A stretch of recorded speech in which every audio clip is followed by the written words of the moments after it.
ಓಂ ಶ್ರೀ ಗುರುಭ್ಯೋ ನಮಃ. ಸದ್ಗುರು ಭಗವಾನ್ ಶ್ರೀ ಶ್ರೀಧರವರ ಚರಿತ್ರೆ 16ನೇ ಅಧ್ಯಾಯ.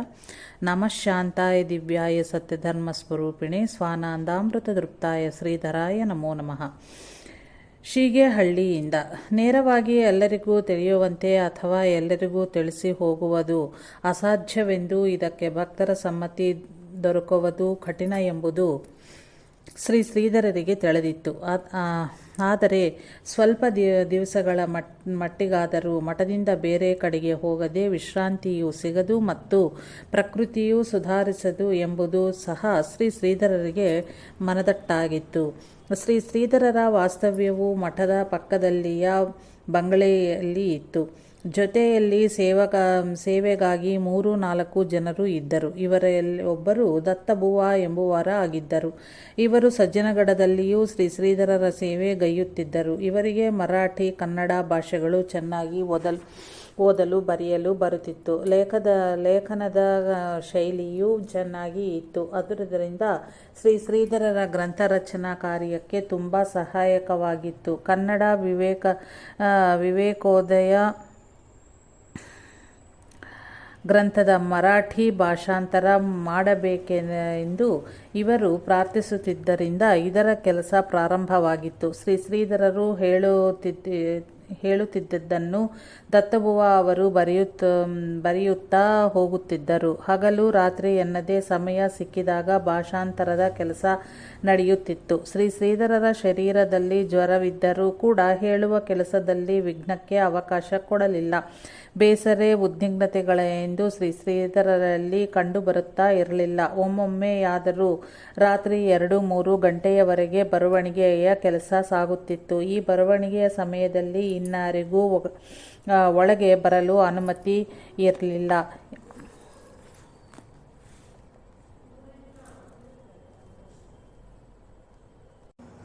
ಇಸ್ವಿ 1941ನೇ ವರ್ಷದ ಚೈತ್ರ ಶುಕ್ಲಪಾಡ್ಯದಿಂದ ನವಮಿಯವರೆಗೆ ಶ್ರೀ ಶ್ರೀರಾಮನವಮಿ ಉತ್ಸವವು ಆಗತಾನೆ ಮುಗಿದಿತ್ತು. 9 ದಿವಸವೂ ಅಖಂಡ ನಾಮ ಸಪ್ತಾಹವೂ ಇತ್ತು. ಉತ್ಸವವು ಮುಗಿದಿದ್ದರಿಂದ ಬಂದ ಭಕ್ತ ಜನರೆಲ್ಲರೂ ತಮ್ಮ ಊರುಗಳಿಗೆ ಹಿಂದಿರುಗಿದ್ದರು. ಬರವಣಿಗೆಯ ಕೆಲಸವು ಪುನಃ ಪ್ರಾರಂಭವಾಯಿತು. ಬಂಗಲೆಯಲ್ಲಿ ಶ್ರೀ ಶ್ರೀಧರರು ಮತ್ತು ದತ್ತಬುವ ಹೀಗೆ ಇಬ್ಬರೇ ಇದ್ದರು. ಅದೊಂದು ದಿನ ಬರವಣಿಗೆಯು ಬಹಳ ತೀವ್ರಗತಿಯಿಂದ ಸಾಗುತ್ತಲಿತ್ತು. ಶ್ರೀ ಶ್ರೀಧರರು ಇಷ್ಟು ಅವಸರ ಏಕೆ ಮಾಡುತ್ತಿರುವರೆಂಬುದು ಸಮೀಪದಲ್ಲಿ ಇದ್ದ ದತ್ತಬುವ ಅವರಿಗೆ ತಿಳಿಯಲಿಲ್ಲ. ಗ್ರಂಥವು ಆದಷ್ಟು ಬೇಗನೆ ಪೂರ್ಣವಾಗುವುದೆಂದು ಸಂತೋಷವೇ ಇವರಿಗಾಗುತ್ತಿತ್ತು. ಸಾಯಂಕಾಲ ನಿತ್ಯದಂತೆ ಭಕ್ತ ಜನರು ಬಂಗಲೆಯಲ್ಲಿ ಸೇರಿದರು. ಸ್ತೋತ್ರ, ಭಜನೆ, ಆರತಿ ಎಲ್ಲವೂ ಆಯಿತು. ಈ ದಿನ ಪುರಾಣ ಹೇಳುವ ಕೆಲಸ ಬೇರೆಯವರಿಗೆ ವಹಿಸಿ ಶ್ರೀ ಶ್ರೀಧರರು ಪುನಃ ಬರವಣಿಗೆಗೆ ಕುಳಿತರು. ಗ್ರಂಥವು ಬಹಳ ವಿಸ್ತಾರವಾಗಿದ್ದರಿಂದ ಅದು ಈ ಒಂದು ದಿನದಲ್ಲಿ ಪೂರ್ಣಗೊಳ್ಳುವಂತೆ ಇರಲಿಲ್ಲ. ಸಂತೂ ಕೆಲವು ಭಾಗವನ್ನು ಪೂರ್ಣಗೊಳಿಸಿದರು. ಮರಾಠಿ ಸ್ವಾತ್ಮ ನಿರೂಪಣಾ ಗ್ರಂಥದಲ್ಲಿ ಯಾವ ವಿಷಯಗಳನ್ನು ಹೇಗೆ ವಿಂಗಡಿಸಿ ಅಧ್ಯಾಯಗಳನ್ನಾಗಿ ಮಾಡಬೇಕು ಎಂಬುದನ್ನು ದತ್ತಬುವ ಅವರಿಗೆ ಚೆನ್ನಾಗಿ ತಿಳಿಸಿಕೊಟ್ಟರು. ಇಷ್ಟೆಲ್ಲ ಕೆಲಸವು ರಾತ್ರಿ 2 ಗಂಟೆಯವರೆಗೆ ಆಯಿತು. ಇವರ ಈ ಮುಕ್ತಾಯ ಕೆಲಸಗಳನ್ನು ನೋಡಿ ದತ್ತಬುವ ಅವರಿಗೆ ಶ್ರೀ ಶ್ರೀಧರರು ಸ್ಥಳ ಬಿಟ್ಟು ಎಲ್ಲಿಗಾದರೂ ಹೊರಟು ಹೋಗುವ ಉದ್ದೇಶದಿಂದ ಇರಬಹುದೋ ಏನೋ ಎಂಬ ಸಂಶಯ ಮನದಲ್ಲುಂಟಾಯಿತು. ಉರಿಯುವ ಲಾಟಿನನ್ನು ಸಣ್ಣಗೆ ಮಾಡಿ ಕೋಣೆಯ ಹೊರಗೆ ಇಡುವಂತೆ ಹೇಳಿದರು. ಇದು ದತ್ತರ ಸಂಶಯಕ್ಕೆ ಇನ್ನಷ್ಟು ಪುಷ್ಟಿ ಕೊಟ್ಟಂತಾಗಿ ದತ್ತಬುವ ಶ್ರೀ ಶ್ರೀಧರರ ಮಂಚದ ಪಕ್ಕದಲ್ಲಿ ಕುಳಿತುಕೊಂಡರು. ಸಾಧಾರಣ 3:15 ಗಂಟೆ ಸಮಯಕ್ಕೆ ಶ್ರೀ ಶ್ರೀಧರರು ಮೆಲ್ಲಿಗೆ ಎದ್ದರು. ಪಕ್ಕದಲ್ಲಿಯೇ ಕುಡಿಯಲಕ್ಕಾಗಿ ಇಟ್ಟಿದ್ದ ನೀರನ್ನು ಕುಡಿದು ಮೈಮೇಲಿದ್ದ ಒಂದು ಬಟ್ಟೆಯಲ್ಲೇ ಬಾಗಿಲ ಬಳಿಗೆ ಬಂದರು. ದತ್ತಬುವ ಕುಳಿತಿದ್ದರು. ಇವರಿಗೆ ತಿಳಿದಿರಬಹುದು ಎಂಬುದು ದತ್ತಬುವ ಅವರ ನಂಬಿಕೆ. ಶ್ರೀಧರರ ಹೊರಗೆ ಹೋಗುತ್ತಿರುವುದನ್ನು ನೋಡಿ ಹಿಂಬಾಲಿಸಬೇಕು ಎಂದು ದತ್ತಬುವ ಮೆಲ್ಲಿಗೆ ಎದ್ದು ನಿಲ್ಲಲು ಪ್ರಯತ್ನಿಸಿದರು. ಆದರೆ ಎದ್ದು ನಿಲ್ಲಲಾಗಲಿಲ್ಲ. ಕೈಕಾಲು ಆಳುಗಾಡಿಸಲು ಸಹ ಆಗಲಿಲ್ಲ. ದತ್ತರ ಮೇಲೆ ಯಾವ ಶಕ್ತಿಯನ್ನು ಹಾಕಿ ಶ್ರೀಧರರು ಬಂಧಿಸಿಟ್ಟಿದ್ದರೋ ಯಾರೋ ಬಲ್ಲರು. ಅಂತೂ ಇವರಿಗೆ ಏನೂ ಮಾಡಲಾಗಲಿಲ್ಲ. ಶ್ರೀಧರರು ಹೊರಗೆ ಹೋದ 5 ನಿಮಿಷದ ಮೇಲೆ ದತ್ತಬುವ ಎದ್ದು ನಿಂತರು ಮತ್ತು ಲಾಟಿನನ್ನು ತೆಗೆದುಕೊಂಡು ಶ್ರೀಧರರು ಎತ್ತ ಹೋದರು ಎಂದು ಹುಡುಕತೂಗಿಡಿದರು. ಸುತ್ತಮುತ್ತಲೂ ಅರಣ್ಯವಾಗಿದ್ದರಿಂದ ಕಾಣಿಸುವುದಾದರೂ ಹೇಗೆ? ಅವರು ಅರಣ್ಯದಲ್ಲಿ ಯಾವಾಗಲೂ ಮಾಯವಾಗಿ ಬಿಟ್ಟಿದ್ದರು. ದತ್ತಬುವ ಸ್ವಲ್ಪ ಹೊತ್ತು ಅಲ್ಲಿ ನೋಡಿದರು. ಪತ್ತೆಯಾಗಲಿಲ್ಲ. ಕೊನೆಗೆ ಮಠಕ್ಕೆ ಬಂದು ಎಲ್ಲರನ್ನೂ ಎಬ್ಬಿಸಿ ನಡೆದ ಸಮಾಚಾರವನ್ನು ಹೇಳಿದರು. ಬೆಳಿಗ್ಗೆ 4:30 ಗಂಟೆ ಹೊತ್ತಿಗೆ ಕೆಲವು ಜನರು ಹುಡುಕುವುದಕ್ಕಾಗಿ 4 ಕಡೆಗೆ ಓಡಿದರು. ಎಲ್ಲರ ದುಃಖಕ್ಕೂ ಮಿತಿಯೇ ಇರಲಿಲ್ಲ. ಕೆಲವರು ಶ್ರೀಧರರ ಮಹಾರಾಜರ ಪುನರ್ದರ್ಶನವಾಗದೆ ಊಟ ಮಾಡುವುದಿಲ್ಲವೆಂದು ನಿರ್ಧರಿಸಿ ನಾಮಘೋಷಕ್ಕೆ ಪ್ರಾರಂಭ ಮಾಡಿದರು. ಭೀಮನ ಕೋಣೆ, ಸೂರ್ಯನಾರಾಯಣ ಮತ್ತು ಒಬ್ಬಿಬ್ಬರು ಹುಡುಕುತ್ತಾ ಸಿರಸಿಯ ರಸ್ತೆ ಹಿಡಿದಿದ್ದರು. ಅವರಿಗಾದ ಒಂದು ವಿಚಿತ್ರ ಅನುಭವವೆಂದರೆ ದಾರಿಯಲ್ಲಿ ಶ್ರೀಧರರ ಸಾಧುಗಳು ಈ ಕಡೆ ಎಲ್ಲಿಯಾದರೂ ಹೋದರೆ ನೀವು ನೋಡಿದ್ದೀರಾ ಎಂದು ಊರಿನ ಜನರನ್ನು ಕೇಳುವರಲ್ಲಿ ಅಲ್ಲಿಯ ಕೆಲ ಜನರು ಮುಂಜಾನೆಯೇ ಮಬ್ಬಿನಲ್ಲಿ ವ್ಯಕ್ತಿ ಯಾರೆಂಬುದು ನಮಗೆ ತಿಳಿಯಲಿಲ್ಲ. ಅಂತೂ ಈಗ ತಾನೇ ಯಾರೋ ಒಬ್ಬರು ಒಳ್ಳೆಯ ವೇಗದಿಂದ ಹೋದರು. ಬೇಗ ಹೋದರೆ ನಿಮಗೆ ಸ್ವಲ್ಪ ದೂರದಲ್ಲಿಯೇ ಸಿಗಬಹುದು. ಅವರು ಹೋಗಿ ಇನ್ನೂ ಹೆಚ್ಚು ಹೊತ್ತು ಆಗಿಲ್ಲ ಎನ್ನುತ್ತಿದ್ದರು. ಓಡುತ್ತಾ ಹೋಗಿ ಹುಡುಕಿದರೂ ಸಿಗದೆ ಮತ್ತೆ ಅಲ್ಲಿಯ ಜನರನ್ನು ವಿಚಾರಿಸಲು ಅವರು ಈಗ ತಾನೇ ಯಾರೋ ಹೋದರು ಅನ್ನುತ್ತಿದ್ದರು. ಹೀಗೆ ಸಿರಸಿಯ ಹತ್ತಿರದವರೆಗೆ ಹೋದರೂ ಶ್ರೀಧರರು ಮಾತ್ರ ಸಿಗಲಿಲ್ಲ. ಸಮೀಪದಲ್ಲಿ ಹುಡುಕಲು ಹೋದ ಜನರಲ್ಲಿ ಕೆಲವರು ನಿರಾಶೆಯಿಂದ ಮಧ್ಯಾಹ್ನದ ಸಮಯಕ್ಕೆ ಹಿಂದಿರುಗಿದರು. ಅನಂತರ ಸಿರಸಿಗೆ ಹೋದರೇನಾದರೂ ಪತ್ತೆ ಹತ್ತುವುದು ಏನೋ ಅಂದುಕೊಂಡು ದತ್ತಬುವ ಅವರು ಸಿರಸಿಗೆ ಹೋದರು. ಕೇಶವ ಹೆಗಡೆ ಎಂಬವರು ಶ್ರೀಧರರ ಪರಮಭಕ್ತರಾಗಿದ್ದರು. ಅವರಿಗೆ ಶ್ರೀಧರರ ಮಹಾರಾಜರು ಹೋದ ವಿಷಯವನ್ನು ಹೇಳಿ ಹುಬ್ಬಳ್ಳಿಯ ಮಾರ್ಗದಿಂದ ಹೋಗಿರಬಹುದು ಎಂಬ ತಮ್ಮ ಸಂಶಯವನ್ನು ದತ್ತಬುವ ಹಾಗೂ ಸೂರ್ಯನಾರಾಯಣ ವ್ಯಕ್ತಪಡಿಸಿದರು. ಆಗ ಹೆಗಡೆ ಅವರು ಮತ್ತು ಇವರ ವಿಚಾರ ಮಾಡಿ ಬಾಡಿಗೆ ಕಾರು ಮಾಡಿಕೊಂಡು ಹುಬ್ಬಳ್ಳಿಯವರೆಗೆ ಹೋಗುವುದೆಂದು ನಿಶ್ಚಯಿಸಿದರು. ಆವಾಗ ಈಗಿನ ಹಾಗೆ ಸಾಕಷ್ಟು ವಾಹನಗಳು ಇರಲಿಲ್ಲ. ಸಾಯಂಕಾಲ 5 ಗಂಟೆಗೆ ಕಾರು ಸಿಗುವುದೆಂದಾಯಿತು. ಇತ್ತ ಶ್ರೀಧರರು ಬೆಳಿಗ್ಗೆ ಹೊರಟವರು ಪ್ರಾತಃ ಕಾಲ 5:05 ಸರಿಯಾಗಿ ಸಿರಸಿಯನ್ನು ದಾಟಿಬಿಟ್ಟರು. ಹಗಲಿನಲ್ಲಿ ದಾರಿ ನಡೆಯುತ್ತಾ ಹೋದರೆ ಜನರಿಗೆ ಕಾಣುವುದೆಂದುಕೊಂಡು ಕಾಡಿನಲ್ಲಿ ಅಡಿಗೆ ಕುಳಿತು ರಾತ್ರಿಯಲ್ಲಿ ದಾರಿ ನಡೆಯಲು ಪ್ರಾರಂಭಿಸಿದರು. ಅಂದು ಯೋಗದಿಂದಲೋ ಅಥವಾ ಭಕ್ತರ ಸುದೈವ್ಯದಿಂದಲೋ ಇವರಿಗೆ 5 ಗಂಟೆಗೆ ಸಿಗಬೇಕಾಗಿದ್ದ ಕಾರು ರಾತ್ರಿ ಸಾಧಾರಣ 11 ಗಂಟೆಗೆ ದೊರಕಿತು. ಮೊದಲು ಇವರಿಗೆ ವಾಹನವು ವೇಳೆಗೆ ಸರಿಯಾಗಿ ಸಿಗಲಿಲ್ಲವೆಂದು ಸ್ವಲ್ಪ ಬೇಸರವಾದರೂ ಕೊನೆಗೆ ಇದರ ಪರಿಣಾಮವು ಒಳ್ಳೆಯದಾಗಿಯೇ ಪರಿಣಮಿಸಿತ್ತು. ನಿಶ್ಚಯಿಸಿದಂತೆ 5 ಗಂಟೆಗೆ ಸಿಕ್ಕದರೆ ರಾತ್ರಿ ಹೆಚ್ಚು ಕಮ್ಮಿ 8 ಗಂಟೆಗೆ ಹುಬ್ಬಳ್ಳಿ ಸೇರಿಬಿಡುತ್ತಿದ್ದರು. ಹಾಗಾಗಿದ್ದರೆ ಶ್ರೀಧರರ ದರ್ಶನವು ಹೇಗಾಗುತ್ತಿತ್ತು? ಆದರೆ ಯೋಗವು ಬೇರೆಯೇ ಇತ್ತು. ಕೂಡಲೇ ಕಾರಿನಲ್ಲಿ ದತ್ತಬುವ, ಸೂರ್ಯನಾರಾಯಣ ಮತ್ತು ಕೇಶವ ಹೆಗಡೆ ಮುಂತಾದವರು ಹೊರಟರು. ದಾರಿಯುದ್ದಕ್ಕೂ ಊರು ಸಿಕ್ಕಿದಲ್ಲಿ ಇಳಿದು ಧರ್ಮಶಾಲೆ, ದೇವಸ್ಥಾನಾದಿಗಳನ್ನು ಶೋಧಿಸಿ ಮುಂದೆ ಸಾಗುತ್ತಿದ್ದರು. ಹೀಗೆ ರಸ್ತೆಯಲ್ಲಿ ಒಂದು ಕಡೆಗೆ ವಿಚಾರಿಸುತ್ತಿರುವಲ್ಲಿ ಯಾರೋ ಒಬ್ಬರು ಜೋರಾಗಿ ಹೋಗುತ್ತಿದ್ದರು ಎಂಬುದು ಎಂಬುದಾಗಿ ಒಬ್ಬನು ಹೇಳಿದನು. ಇವರಿಗೆ ಸ್ವಲ್ಪ ಧೈರ್ಯ, ಆಶೆ ತೋರಿತು. ಹಾಗೆ ತುಸು ಮುಂದೆ ಹೋಗಲು ಎಕ್ಕಂಬಿ ಎಂಬ ಊರು ಸಿಕ್ಕಿತ್ತು. ಈ ಊರು ಸಿರಿಸಿಯಿಂದ ಸಾಧಾರಣ 18-20 ಮೈಲು ದೂರವಿರಬಹುದು. ರಸ್ತೆಯ ಪಕ್ಕದಲ್ಲಿ ಒಂದು ಸಣ್ಣ ಅಂಗಡಿ ಇತ್ತು. ಹೊರಗೆ ಅದರ ಜಗಲಿಯಲ್ಲಿ ಯಾರೋ ಮೂವರು ಸ್ವಲ್ಪ ಅಂತರದಲ್ಲಿ ಮಲಗಿದ್ದರು. ರಸ್ತೆಯ ಬದಲಿಯಲ್ಲಿ ಒಂದು ಊರಿಯು ನಿಂತಿತ್ತು. ಒಂದು ಲಾರಿಯು ನಿಂತಿತ್ತು. ಅಲ್ಲಿ ಕಾರು ನಿಲ್ಲಿಸೋಣವೆಂದು ಬ್ರೇಕು ಹಾಕಲು ದೈವಯೋಗದಿಂದ ಆ ಕಾರು ಒಂದು ಹತ್ತು ಮಾರು ಮುಂದೆ ಹೋಗಿ ಈ ಅಂಗಡಿಯ ಬಾಗಿಲಲ್ಲಿ ನಿಂತಿತು. ಜಗುಳಿಯಲ್ಲಿ ಮಲಗಿದ್ದ ಜನರನ್ನು ಇವರು ಸ್ವಲ್ಪ ನಿರೀಕ್ಷಿಸಿ ನೋಡಿದರು. ಅವರಲ್ಲಿ ಇಬ್ಬರು ಲಾರಿಯ ಡ್ರೈವರು ಮತ್ತು ಕಂಡಕ್ಟರ್ ಆಗಿದ್ದರು. ಇವರು ಸ್ವಲ್ಪ ದೂರ ಮಲಗಿದ್ದರು. ಇವರ ಮಧ್ಯದಲ್ಲಿ ಒಬ್ಬರು ಬಿಳಿಯ ಉಪರಣ ಅಂದರೆ ವಸ್ತ್ರವನ್ನು ಹೊದ್ದು ಮುಸುಗು ಹಾಕಿ ಮಲಗಿದ್ದರು. ಇವರು ಶ್ರೀಧರ ಮಹಾರಾಜರೇ ಇರಬೇಕೆಂದು ಇವರಿಗೆ ಅನಿಸಿತ್ತು. ಆದರೂ ಒಮ್ಮೆಲೆ ಹೇಗೆ ನಿಶ್ಚಯಿಸುವುದು? ಕೊನೆಗೆ ಸೂರ್ಯನಾರಾಯಣನು ಸಮೀಪಕ್ಕೆ ಹೋಗಿ ನಿರೀಕ್ಷಿಸಿದಾಗಿ ಶ್ರೀಧರರ ಸೊಂಟದಲ್ಲಿಯ ಗಡುತರವಾದ ಕತ್ತದ ಉಡಿದಾರವು ಹೋದದ ಬಟ್ಟೆಯೊಳಗಣಿಂದಲೇ ಎದ್ದು ಕಾಣುತ್ತಿತ್ತು. ಇದನ್ನು ಕಂಡು ಸೂರ್ಯನಾರಾಯಣನು ಇವರು ನಮ್ಮ ಗುರುವರ್ಯರಾದ ಶ್ರೀಧರರೇ ಎಂದು ನಿರ್ಧರಿಸಿ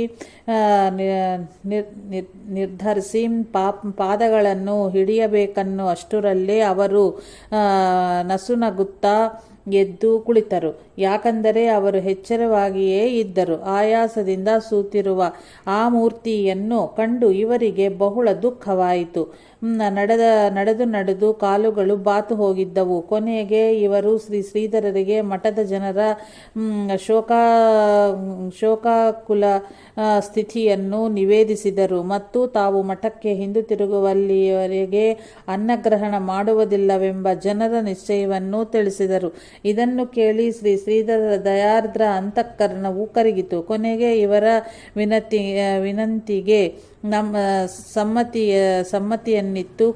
ಕೂಡಲೇ ಕಾರು ಹತ್ತಿದರು. ಆ ಮಧ್ಯರಾತ್ರಿಯಲ್ಲಿ ದಾರಿ ನಡೆಯುತ್ತಲಿದ್ದು ಸೂತಿದ್ದ ಆ ದಿವ್ಯ ಸಾಧುವರಿಯರನ್ನು ಆ ಲಾರಿಯವರು ಹುಬ್ಬಳ್ಳಿಯವರೆಗೆ ನಿಮ್ಮನ್ನು ಕರೆದೊಯ್ತೇವೆ, ಸ್ವಲ್ಪ ವಿಶ್ರಮಿಸಿಕೊಂಡು ಮುಂದೆ ಹೋಗೋಣ ಎಂದು ಹೇಳಿ ಅವರನ್ನು ಮಲಗಿಸಿಕೊಂಡಿದ್ದರು.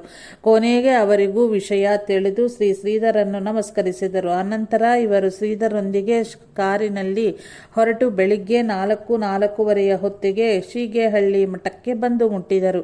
ಹಗಲು ರಾತ್ರಿ ಏನೂ ಆಹಾರವಿಲ್ಲದೆ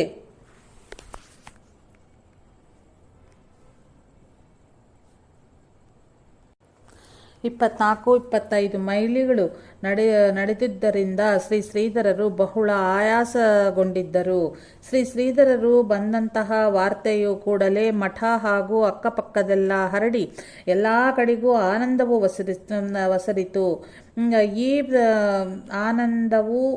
ವಸರಿತು.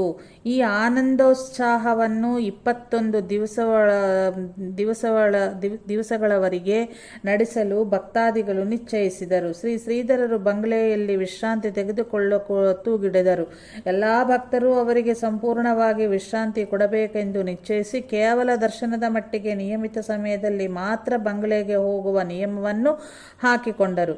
ಹೀಗಾಗಿ ಶ್ರೀಧರರ ಪ್ರಕೃತಿಯ ಸ್ವಲ್ಪ ಸುಧಾರಿಸತೊಡಗಿತು. ಕೇವಲ ಒಂದು ದಿವಸದ ಓಡಿ ಹೋಗುವಿಕೆ ಎಂಬುದರಿಂದ ಅಲ್ಲಿಯ ವಾತಾವರಣದಲ್ಲಿ ತುಂಬ ಬದಲಾವಣೆಯೂ ಉಂಟಾಯಿತು. ಭಕ್ತ ಜನರಲ್ಲಿ ಒಂದು ಪ್ರಕಾರದ ಶಿಸ್ತು ನಿಯಮಗಳ ಆಚರಣೆಯೂ ಗೋಚರವಾಗಿತ್ತು. ಈ ವಿಶ್ರಾಂತಿಯ ಕಾಲದಲ್ಲಿ ಗ್ರಂಥದ ಕೆಲಸವು ಸಂಪೂರ್ಣವಾಯಿತು. ಪ್ರಕೃತಿಯು ಸುಧಾರಿಸಿದ ನಂತರ ಶ್ರೀಧರರು ನಿರ್ಬಂಧವನ್ನು ಪುನಃ ಸ್ವಲ್ಪ ಸಡಿಲಿಗೊಳಿಸಿದರು.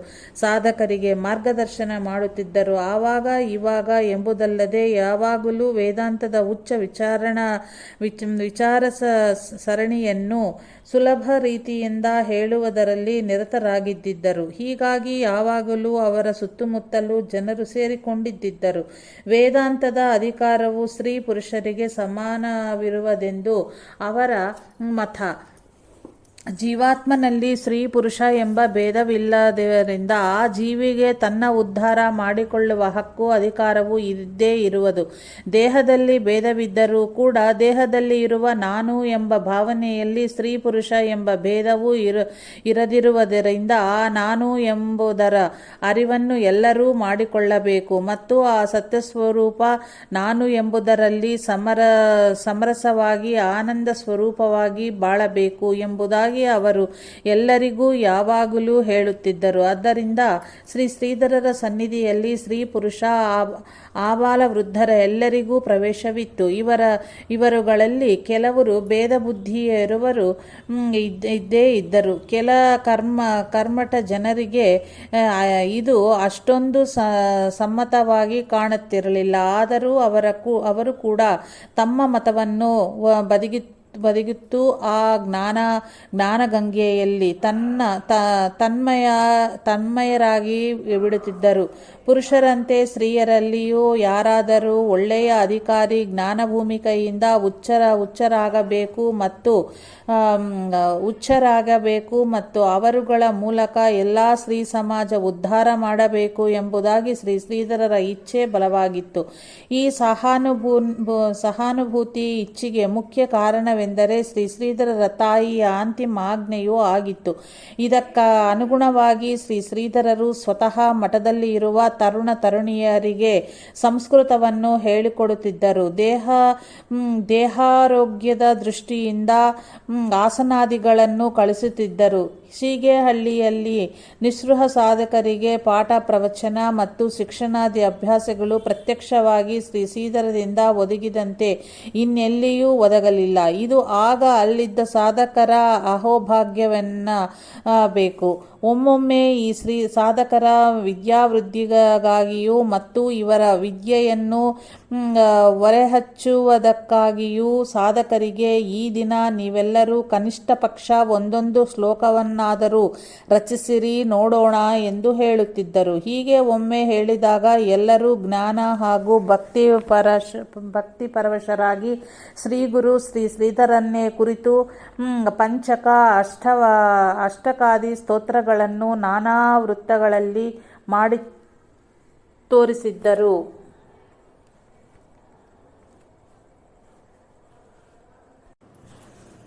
ಬರಿಗೆ ನಾಗಭೂಷಣರು ಅದೊಂದು ದಿನ ಮಠಕ್ಕೆ ಬಂದರು. ಇವರು ಮೊದಲಿನಿಂದಲೇ ಮಠಕ್ಕೆ ಬಂದು ಹೋಗುತ್ತಿದ್ದರು ಹಾಗೂ ಶ್ರೀ ಶಿವಾನಂದರಲ್ಲಿ ಮತ್ತು ಶ್ರೀ ಶ್ರೀಧರರಲ್ಲಿ ಭಕ್ತಿ ನಿಷ್ಠೆಯುಳ್ಳವಾಗಿದ್ದರು. ಬಹಳ ದಿವಸಗಳ ಅನಂತರ ಇವರಿಗೆ ಬಂದುದಾಗಿತ್ತು. ಇವರನ್ನು ಕಂಡೊಡನೆ ಶ್ರೀ ಶ್ರೀಧರರು ತಮ್ಮ ನೀನು ಬಹಳ ದಿವಸದಿಂದ ಎಲ್ಲಿ ಇದ್ದು ಬಿಟ್ಟಿದ್ದೀಯಪ್ಪ? ಇಲ್ಲಿ ಎಷ್ಟು ಸತ್ಸಂಗ ನಡೆಯುತ್ತಲಿತ್ತದೆ. ನೀವೆಲ್ಲ ಎಲ್ಲಿಯಾದರೂ ಇದ್ದು ಬಿಟ್ಟಿದ್ದೀರಿ. ಆದರೆ ನಮಗೆ ಮಾತ್ರ ನಿಮ್ಮ ನೆನಪು ಸದಾ ಆಗುತ್ತದೆ. ಕರುವನ್ನಗಳಿದ ತಾಯಿಯಂತೆ ನಮಗಾಗುವುದು ಮಗ ಎಂದು ದಯಾರ್ದ್ರ ಹೃದಯದಿಂದ ನುಡಿದರು. ಇದರಿಂದ ಶ್ರೀ ಶ್ರೀಧರರಿಗೆ ಭಕ್ತವಾತ್ಸಲ್ಯ ಪ್ರೇಮ ಎಷ್ಟರ ಮಟ್ಟಿಗಿರುವುದೆಂಬುದು ಸ್ಪಷ್ಟವಾಗುವುದಲ್ಲವೇ? ಒಮ್ಮೆ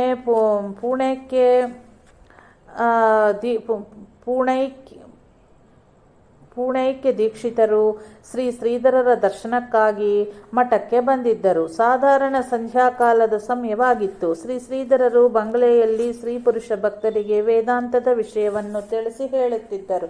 ಒಳಗೆ ಇದ್ದ ಸ್ತ್ರೀಯರ ಸಮೂಹವನ್ನು ನೋಡಿ ದೀಕ್ಷಿತರು ಸ್ವಲ್ಪ ಸಂಕೋಚ ಪಟ್ಟುಕೊಂಡರು ಮತ್ತು ಬಾಗಿಲ ಹೊರಗೆಯೇ ನಿಂತುಕೊಂಡರು. ಇದನ್ನು ನೋಡಿದ ಶ್ರೀ ಶ್ರೀಧರರು, ದೀಕ್ಷಿತರೇ, ಇಲ್ಲಿ ಎಲ್ಲರಿಗೂ ಅಧಿಕಾರವಿದೆ. ದೇಹ ಬುದ್ಧಿ ಭೇದ ಭಾವ ಇದೆಲ್ಲವೂ ಆತ್ಮಾನಂದದಲ್ಲಿ ಕರಗಿ ಹೋಗಬೇಕು. ಒಂದು ವಿಶುದ್ಧ ಆತ್ಮಸ್ವರೂಪದ ಸ್ಥಳದಲ್ಲಿ ಈ ಸಂಕುಚಿತ ವೃತ್ತಿಗೆ ಅವಕಾಶವೇ ಇಲ್ಲ. ಒಳಗೆ ಬಾ ಮತ್ತು ಎಲ್ಲವನ್ನೂ ಮರೆತು ಆತ್ಮಾನಂದದಲ್ಲಿ ನಿಮಗ್ನನಾಗು ಎಂದರು. ಆದರೂ ದೀಕ್ಷಿತರಿಗೆ ಒಳಗೆ ಹೋಗಲು ಧೈರ್ಯ ಬರಲಿಲ್ಲ.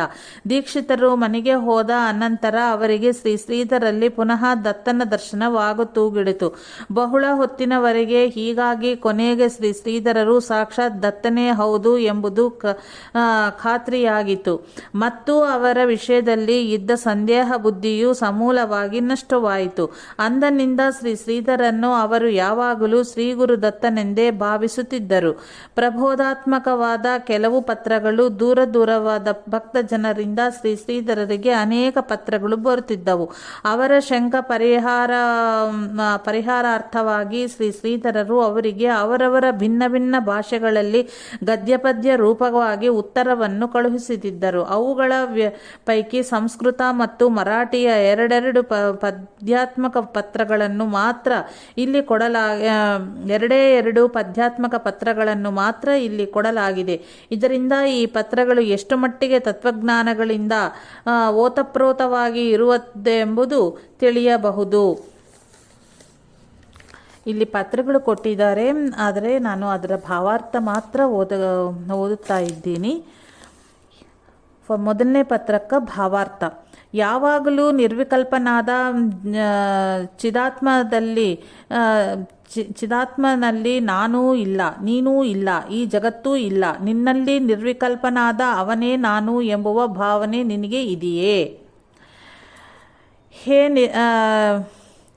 ಹೇ ನಿರ್ಮಲನೇ, ನಾನು ನಿನ್ನ ದಾಸ ಮತ್ತು ಅವನೇ ನಾನು, ನಾನೇ ನೀನು ಎಂಬ ಭ್ರಮೆಯನ್ನು ತ್ಯಜಿಸಿ ಚಿಂತಾರಹಿತರಾಗಿರು.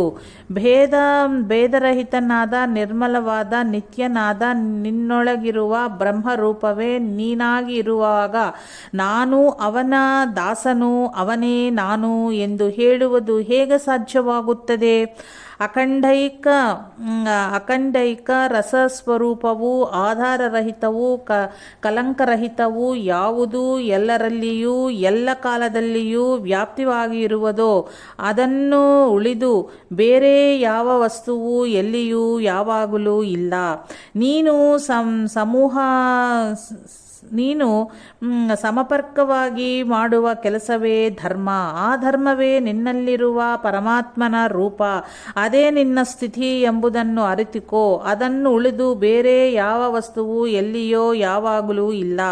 ಈ ಪತ್ರ ಬರೆಯುವುದು ನಿನ್ನ ಕೆಲಸ ಕಾರ್ಯಗಳಿಗೆ ಅನುಕೂಲವೆಂಬ ಸತ್ಯವಲ್ಲದ ನಿನ್ನ ಸ್ವಕೀಯ ಭಾವನೆಯನ್ನು ತ್ಯಜಿಸಿ ಅನಂತನಾದ ಸಚ್ಚಿದಾನಂದ ರೂಪವಾದ ಪರಮಾತ್ಮನಲ್ಲಿ ನಿನ್ನ ಮನಸ್ಸು ಇಡುವಂತಹವಾಗುನು. ಅಲ್ಲಿ ಸಚ್ಚಿದಾನಂದ ರೂಪವಾದ ಪರಮಾತ್ಮನಲ್ಲಿ ನಿನ್ನ ಮನಸ್ಸು ಇಡುವಂತಹನಾಗು. ಅಲ್ಲಿ ಯಾವ ಹಿರಿಯ ಗುರುವೂ ಇಲ್ಲ, ಅಲ್ಲಿ ಯಾವ ಕಿರಿಯ ಶಿಷ್ಯನೂ ಇಲ್ಲ. ಆತ್ಮ ಒಂದೇ ಇರುವುದೆಂದು ವೇದಗಳು ಸಾರಿವೆ. ಹಾಗಿದ್ದ ಮೇಲೆ ಎರಡು ಎಂಬುವ ಹೆದರಿಕೆ ಎಲ್ಲಿದೆ? ಸಂಸಾರವೆಂಬ ದುಃಖದಿಂದ ಉರಿಯುತ್ತಿರುವವನಿಗೆ ಆತ್ಮಜ್ಞಾನವೆಂಬ ಅಮೃತ ಜಲದಿಂದ ತಾಪಶಾಂತಿಯಾಗುತ್ತದೆಯೇ ವಿನಾ ಬೇರೆ ಯಾವುದರಿಂದಲೂ ಆಗುವುದಿಲ್ಲ ಎಂಬುದು ಪೂರ್ಣವಾಗಿ ಸತ್ಯವಾಗಿದೆ. ಎರಡನೇ ಪತ್ರ ಭಾವಾರ್ಥ. ಯಾವುದರಿಂದ ನೀನು ಈ ಜಗತ್ತು ಸತ್ಯವಾಗಿದೆ, ಚೈತನ್ಯದಿಂದ ಚೇತನವೂ ಜನಿಸಿದೆ, ಯಾವ ಸುಖದಿಂದ ಸುಖವೂ ಹುಟ್ಟಿದೆ ಎಂದು ತಿಳಿದಿದ್ದೀಯೋ ಆ ಬ್ರಹ್ಮ ಒಂದೇ ಶಾಶ್ವತವಾದದ್ದು. ಸಂಸಾರವೆಂಬ ದುಃಖವನ್ನು ನಿವಾರಿಸಿಕೊಳ್ಳಲು ಭವಸಾಗರವನ್ನು ದಾಟಲು ಬೇಕಾದ ನೌಕೆಯನ್ನು ನೀನು ಪಡೆಯಬೇಕೆಂತಿದ್ದರೆ ಪರಮಾತ್ಮನಲ್ಲಿ ಅಚಲವಾದ ಭಕ್ತಿಯನ್ನು ನೀನು ಸಂಪಾದಿಸಿಕೊಳ್ಳಬೇಕು. ಬೇರೆ ಎಂಬ ಭಾವನೆ ಇಲ್ಲದ ಎರಡಲ್ಲಿರುವ ಶ್ರೀ ಶ್ರೀಧರನು ಶಾಶ್ವತನಷ್ಟೇ. ಅಖಂಡವಾದ ಸ್ವರೂಪವಾದ ಅವನಲ್ಲಿ ಒಡಕು ಎಂದರೆ ದ್ವಿವಿಧಾಭಾವ ಖಂಡಿತವಾಗಿಯೂ ಇಲ್ಲ.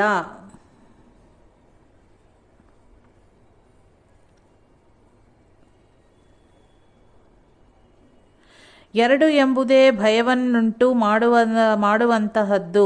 ವೇದಗಳು ಬೇರೆ ಬೇರೆ ಎಂದರೆ ಎರಡಿವೆ ಎಂಬುದನ್ನು ಒಪ್ಪಿಕೊಳ್ಳುವುದಿಲ್ಲ. ವೇದಗಳಿಂದ ಸಮ್ಮತನಾದ ಶ್ರೀಧರನೊಬ್ಬನೇ ಇದ್ದಾನೆ ಎಂಬ ಸತ್ಯವನ್ನು ನೀನು ತಿಳಿದುಕೊಳ್ಳಬೇಕು. ಈ ಜಗತ್ತಿನಲ್ಲಿ ಒಂದೇ ಒಂದು ಇರುವುದು. ಎರಡು ಎಂಬುದು ಸುಖ ಕೂಡದ ತಪ್ಪು ಕಲ್ಪನೆ ಮಾತ್ರ. ಭಯವನ್ನು ನಾಶನ ಮಾಡು ಏಕಮೇವ ಪರಬ್ರಹ್ಮನಿದ್ದಾನೆ ಎಂದು ವೇದಗಳು ಒತ್ತಿ ಒತ್ತಿ ಹೇಳುತ್ತವೆ. ತತ್ವಮಸಿ ಇತ್ಯಾದಿ ವಾಕ್ಯಗಳಿಂದ ಯಾವ ಬ್ರಹ್ಮತತ್ವವು ಪ್ರಕಾಶಗೊಳಿಸಲ್ಪಟ್ಟಿದೆಯೋ ಅದೇ ಸತ್ಯವಾದದ್ದು. ಅದನ್ನುಳಿದು ಬೇರೆ ಯಾವ ಕಾರ್ಯವೂ ಯೋಚಿಸತಕ್ಕದಲ್ಲ ಎಂದು ಮತ್ತೊಮ್ಮೆ ಮಗದೊಮ್ಮೆ 3 ಬಾರಿ ಒತ್ತಿ ಒತ್ತಿ ಹೇಳಲಾಗಿದೆ.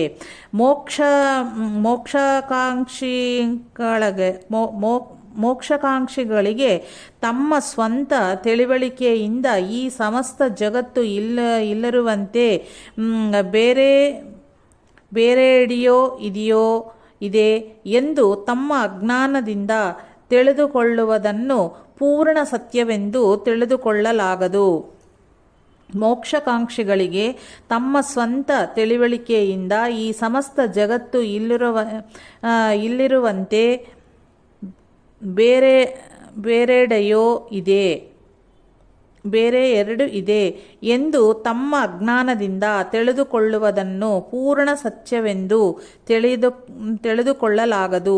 ನಾನೇ ಆತ್ಮ ಎಂಬ ಭಾವನೆ ಇದ್ದರೂ ವ್ಯಾವಹಾರಿಕವಾಗಿ ಮಾತ್ರ ಶಿಷ್ಯ, ಆಚಾರ್ಯ ಇತ್ಯಾದಿ ಭಾವನೆಗಳು, ಕೊಂಡುಕೊಳ್ಳುವವನು, ಮಾರುವವನು ಎಂಬ ಭಾವನೆಯೂ ಇದ್ದೇ ಇರುತ್ತದೆ.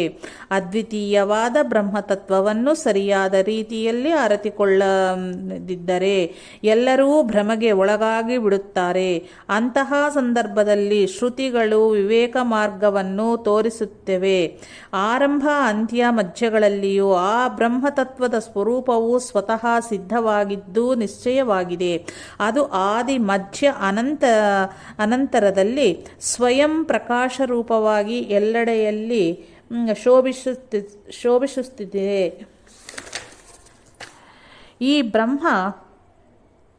ಈ ಬ್ರಹ್ಮರೂಪವು ಸ್ವತಃ ಸಿದ್ಧವಾದ ತತ್ವ ವಿಚಾರಗಳದ ಎಲ್ಲವನ್ನೂ ಅರಿತು ಸರ್ವವ್ಯಾಪಿಯಾಗಿ ಪ್ರಕಾಶಿಸುತ್ತದೆ. ಆದರೆ ಈ ಲೋಕವು ಅಜ್ಞಾನದಿಂದ, ಭ್ರಮೆಯಿಂದ ಸತ್ಯ ಯಾವುದೆಂದು ಅರಿತುಕೊಳ್ಳುತ್ತಿದ್ದರೆ ಈ ಲೋಕಕ್ಕೆ ನಾನೇನು ಹೇಳಲಿ? ಸ್ವಯಂ ಪರಿಪೂರ್ಣವಾದ ಶಾಶ್ವತವಾದ ಸುಖರೂಪವಾದ ಈ ಬ್ರಹ್ಮವನ್ನರಿಯದೆ ಈ ಲೋಕದ ಜನರು ಮೋಹದಿಂದ, ಗೊಂದಲದಿಂದ, ತಪ್ಪು ತಿಳಿವಳಿಕೆಯಿಂದ ವಿವಿಧ ರೀತಿಯ ಕರ್ಮಗಳಲ್ಲಿ ನಿರತರಾಗಿ ದುಃಖಿತರಾಗಿರುತ್ತಾರೆ.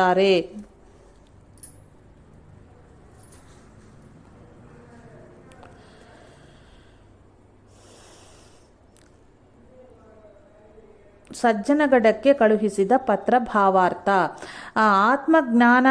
ಆತ್ಮಜ್ಞಾನವಾದ ಮೇಲೆ ಈ ಜಗತ್ತೆಲ್ಲ ಗೋಡೆಯ ಮೇಲಿರುವ ಚಿತ್ರದಂತೆ ಹುಸಿಯಾಗಿ ಅಂದರೆ ನಿರರ್ಥಕವಾಗಿ ಕಾಣುತ್ತದೆ. ಅಥವಾ ಯಾವಾಗಲೂ ಬದಲಾಗುತ್ತಿರುವ ಈ ಜಡ ಜಗತ್ತಿನ ಹಿಂದೆ ಇರುವ ಅಚಲ ಪರಮಾತ್ಮನು ನಮ್ಮ ಅಂತಃಕರಣದಲ್ಲಿ ನಮಗಿಂತ ಭಿನ್ನನಾಗಿ ಕಾಣಿಸಿದರೂ ಅವನ ಅಪರೋಕ್ಷ ಜ್ಞಾನವೂ ಹೊರಗೆ ಕಾಣುವ ಚಂಚಲ ನಿರರ್ಥಕ ಜಗತ್ತಿನ ಹಿಂದಿರುವ ಅಚಲ ಪರಮಾತ್ಮ ತತ್ವವನ್ನು ತೋರಿಸುತ್ತದೆ.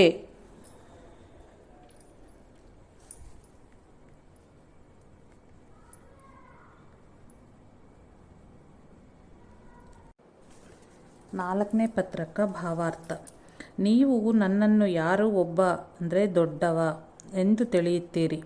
ಇನ್ನೊಬ್ಬರಿನಿಂದ ಕೇಳಿ ಊಹೆ ಮಾಡಬಾರದು. ಪ್ರತ್ಯಕ್ಷ ನೋಡದೆ ಮಾಡದೆ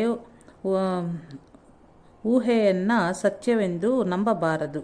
ನಿಮ್ಮ ಪತ್ರ ಓದಿದ ಮೇಲೆ ನೀವು ನಿಜವಾಗಿಯೂ ತಿಳಿವಳಿಕೆಯುಳ್ಳವರೆಂದು ಅರಿವಾಯಿತು. ಶರೀರ, ಮಾತು ಮತ್ತು ಮನಸ್ಸುಗಳನ್ನು ಶುದ್ಧಗೊಳಿಸಿ ಈ ವಿಶ್ವದ ಹಿಂದಿರುವ ಪರಮಾತ್ಮನ ಆಸಕ್ತಿ ಹೊಂದಿರುವವರಿಗೆ ಈ ಜಗತ್ತಿನಲ್ಲಿ ಯಾರೂ ನೆಂಟರಿರುವುದಿಲ್ಲ. ಈ ಜಗತ್ತಿನಲ್ಲಿ ಯಾರೂ ಸಂಬಂಧಿಕರಿಲ್ಲವೆಂದ ಮೇಲೆ ಯಾರನ್ನೂ ಭೇಟಿಯಾಗಲು ಇಷ್ಟವಿಲ್ಲದಿರುವುದು ಸ್ವಾಭಾವಿಕ. ಈ ಜಗತ್ತಿನಲ್ಲಿ ಎಲ್ಲರೂ ಒಂದೇ ಎಂದು ತಿಳಿದವರಿಗೆ ಯಾರ ಮೇಲೂ ಸಿಟ್ಟಿರುವುದು ಶಕ್ಯವಿಲ್ಲ. ನಿಮ್ಮ ಪತ್ರದ ಸಂದರ್ಭ ನಮಗೆ ತಿಳಿಸಿದೆ, ಆದರೆ ಮುಮುಕ್ಷುಗಳಿಗೆ ಅದರಿಂದ ಏನೂ ಪ್ರಯೋಜನವಿಲ್ಲ. ನಮ್ಮಂತಹ ಮುಮುಕ್ಷುಗಳಿಗೆ ವ್ಯಾವಹಾರಿಕ ವಿಷಯಗಳಲ್ಲಿ ಯಾವ ಸ್ವಾರಸ್ಯವೂ ಇರುವುದಿಲ್ಲ. ಇಂತಹ ಧರ್ಮವನ್ನು ಮೀರುವವರು ನಾವಲ್ಲ. ಯಾವ ಸಾಧನೆಗೆ ಶರೀರವು ಅವಶ್ಯಕವಿದೆಯೋ ಅಂತಹ ಸಾಧನೆ ಮಾಡುವವರು ನಾವಲ್ಲ. ಈ ಶರೀರವೆಂದು ಸಂತ ಮಹಾತ್ಮರಾಗಿರುವುದಿಲ್ಲ. ಅದಕ್ಕೆ ಸಂತರ ಉಪಮೆ ಹೇಗೆ ಸರಿಯಾದೀತು? ಸಮರ್ಥ ಸ್ವಾಮಿಗಳಂತೆ ಲೋಕಾನುಗ್ರಹಕ್ಕಾಗಿ ಅವತಾರವೆನ್ನುವ ಮಾತು ನನ್ನ ಬಗೆಗೆ ಹೇಗೆ ಹೇಳುವಿರಿ? ನನ್ನದೇನೋ ಅವತಾರ ಕಾರ್ಯವಲ್ಲ ಎಂದ ಮೇಲೆ ನನ್ನನ್ನು ಆ ಸ್ವಾಮಿಗಳಿಗೆ ಹೋಲಿಸುವುದು ಶೋಭಿಸುವುದೇ? ಇಂತಹ ಭಕ್ತಿ ಜ್ಞಾನ ವೈರಾಗ್ಯ ಪರವಾದ ಶ್ರೀ ಶ್ರೀಧರರ ಅಮೃತ ಹಸ್ತದ ಪತ್ರಗಳು ಭಕ್ತರಿಗೆ ತಮ್ಮ ಜೀವನ ಯಾತ್ರೆಯ ದಾರಿಗೆ ದೀಪಸ್ತಂಭವಾಗುತ್ತಿದ್ದವು. ಶ್ರೀ ಶ್ರೀಧರರ ಸಾನ್ನಿಧ್ಯದಲ್ಲಿ ಕೆಲವು ದಿವಸವಿದ್ದು ಇವರ ಸಾನ್ನಿಧ್ಯ ಹಾಗೂ ಸತ್ಸಂಗದ ಆನಂದವನ್ನು ಉಣಲೋಸುಗ ದೂರದ ಭಕ್ತಾದಿಗಳು ಬೇಸಿಗೆಯ ರಜೆಯಲ್ಲಿ ಬರುತ್ತಿದ್ದರು. ಮುಂಬಯಿಯ ಡಾಕ್ಟರ್ ಹಚಾರೆಯವರು ಸಹಕುಟುಂಬವಾಗಿ ಹೀಗೆ ಬಂದು ಇದ್ದಿದ್ದರು.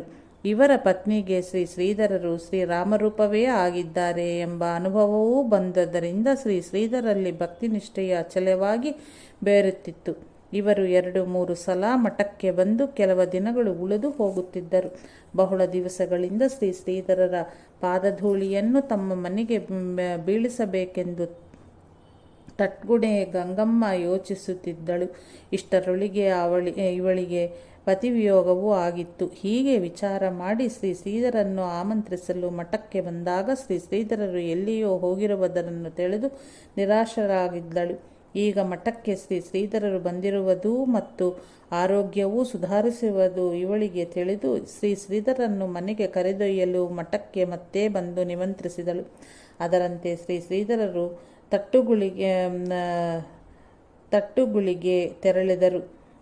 ಅಲ್ಲಿ ಶ್ರೀ ಶ್ರೀಧರರ ಭಿಕ್ಷೆ ಪಾದಪೂಜೆಯನ್ನು ಬಹುಳ ವಿಜೃಂಭಣೆಯಿಂದ ಮಾಡಿ ತನ್ನ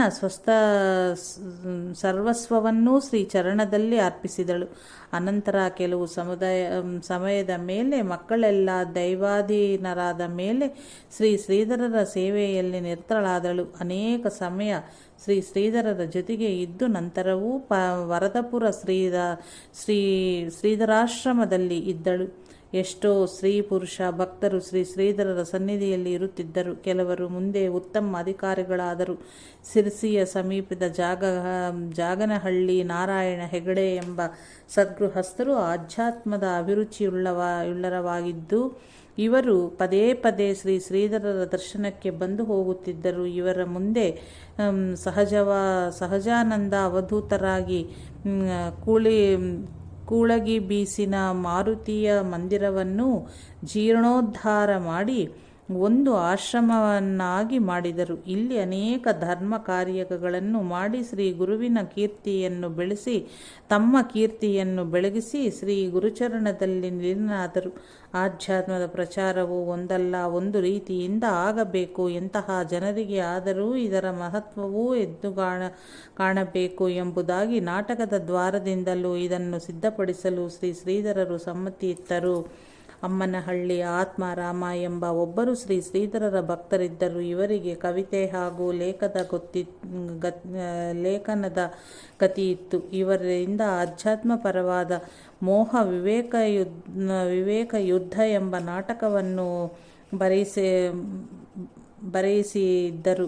ಈ ನಾಟಕವು ಬಹಳ ಸರಸವಾಗೂ ಮನೋರಂಜನಕವಾಗಿದ್ದು ಪ್ರವೃತ್ತಿಯನ್ನು ನಿವೃತ್ತಿಯ ಹೇಗೆ ಗೆದ್ದಿತು ಎಂಬುದನ್ನು ಇದರಲ್ಲಿ ಬಹಳ ಮಾರ್ಮಿಕವಾಗಿ ವಿಶದೀಕರಿಸಲಾಗಿದೆ. ಮಠದಲ್ಲಿ ಉತ್ಸವದ ಸಂದರ್ಭದಲ್ಲಿ ಇದನ್ನು ಕೆಲವೊಮ್ಮೆ ಆಡಿ ತೋರಿಸಿದಂತೆಯೂ ಮಾಡಿದರು. ಶ್ರೀಧರರ ಮಹಾರಾಜರು ಮಹಾರಾಷ್ಟ್ರಕ್ಕೆ ಬರಬೇಕು ಎಂಬುದಾಗಿ ಬಹಳ ಪತ್ರಗಳು ಬರುತ್ತಿದ್ದವು.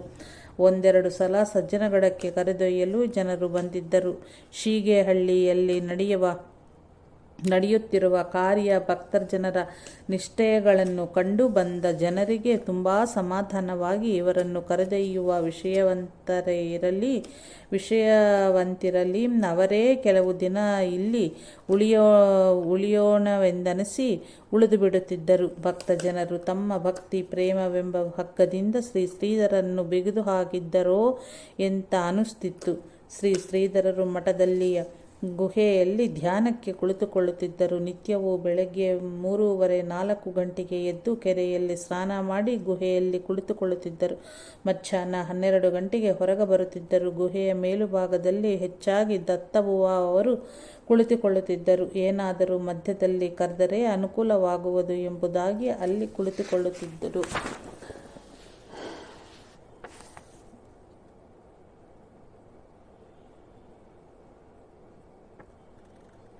ದೇಹಪಾಯ ಕಂಟಕ ಇಸ್ವಿ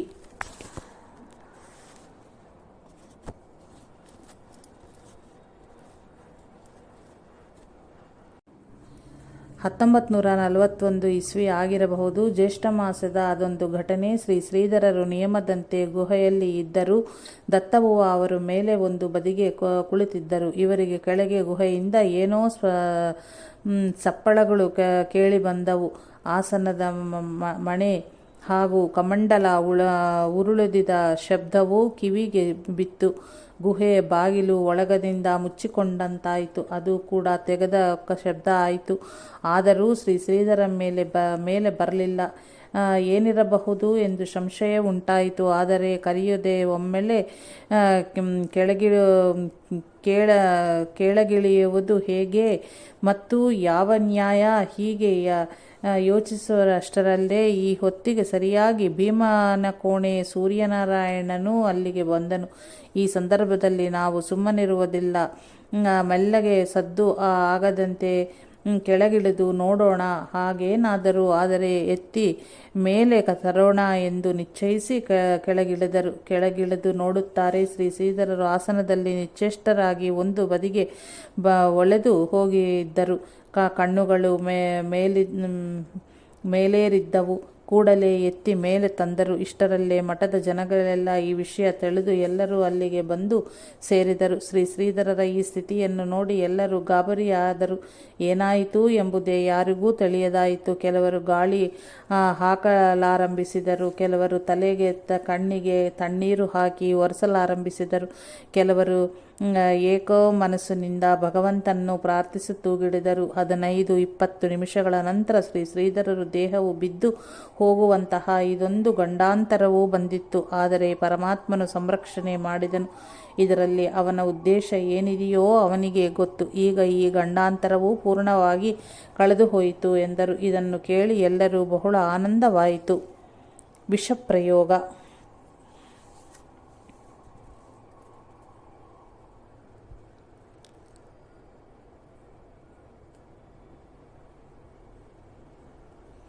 ಮೃಗಮೀನ ಸಜ್ಜನಾನಾಂ ತೃಣಜಲ ಸಂತೋಷ ವಿಹಿತ ವೃತ್ತಿನಾಂ ಲುಬ್ಧಕ ಧೀವರ ಪಿಶೂನಾ ನಿಷ್ಕಾರಣ ವೈರಿಣೋ ಜಗತಿ. ಜಿಂಕೆ, ಮೀನುಗಳು, ಸಜ್ಜನರು ಇವರು ಯಾರಿಗೂ ಕೆಡುಕನ್ನು ಮಾಡದೆ ಕ್ರಮವಾಗಿ ಹುಲ್ಲು, ನೀರು, ಸಂತೋಷಗಳಿಂದ ತಮ್ಮ ಜೀವನವನ್ನು ಸಾಗಿಸುತ್ತಿದ್ದರೂ ಬೇಡರು, ಬೆಸ್ತರು ಮತ್ತು ದುಷ್ಟರು ಇವರುಗಳಲ್ಲಿ ನಿಷ್ಕಾರಣವಾಗಿ ವೈರವನ್ನು ತಾಳುವರು,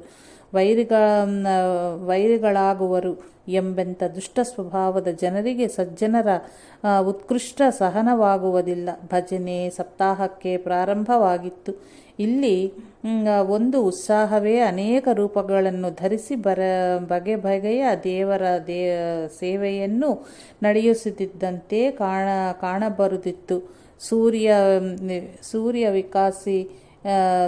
ವಿಕಸಿ ಕಮಲಗಳಿಗೆ ಬಾಲ ಆದಿತ್ಯನ ತೆರದಲ್ಲಿ ಎಲ್ಲರಿಗೂ ಇಲ್ಲಿ ಶ್ರೀಧರಿದ್ದರು. ಆದಿತ್ಯನ ಉದಯವೂ ಎಲ್ಲ ಸುಖವರ್ಧಕವಾದರೂ ದಿವಾಭೀತರು ಅದನ್ನು ದ್ವೇಷಿಸುವಂತೆ ಶ್ರೀಧರನ್ನು ದ್ವೇಷಿಸತಕ್ಕೆ ಯಾವಳೋ ಒಬ್ಬ ಮುದುಕಿಯೂ ಈ ಉತ್ಸವಕ್ಕೆ ಯಾತಕ್ಕೋ ಬಂದಿದ್ದಳು. ಅವಳು ತನ್ನ ಜೊತೆಗೆ ತಂದಿದ್ದನ್ನು ಜನರ ಗಡಿಬಿಡಿಯಲ್ಲಿ ಎಲ್ಲಿಯೋ ಕಳೆದು ಹೋಯಿತು. ಅವಳು ತನ್ನ ಜೊತೆಗೆ ತಂದಿದ್ದನ್ನು ಜನರ ಗಡಿಬಿಡಿಯಲ್ಲಿ ಎಲ್ಲಿಯೋ ಕಳೆದು ಹೋಯಿತು. ಅದೊಂದು ಜಾತಿಯ ವಿಷವಾಗಿತ್ತು. ಈ ಮಹಾತಾಯಿ ಹೇಗೋ ಅಡಿಗೆ ಮನೆಯಲ್ಲಿ ಪ್ರವೇಶ ಮಾಡಿದಳು. ಇವಳಿಗೆ ಮತ್ತೇನೂ ತೋಚದೆ ಎಷ್ಟೋ ಸಣ್ಣ ಜೇಡರ ಹುಳಗಳ ಕೈಕಾಲುಗಳನ್ನು ಮುರಿದು ಶ್ರೀಧರರಿಗೆ ಕೊಡುವುದಕ್ಕೆ ಇಟ್ಟಿದ್ದ ಹಾಲಿನ ಲೋಟಕ್ಕೆ ಹಾಕಿಬಿಟ್ಟಳು.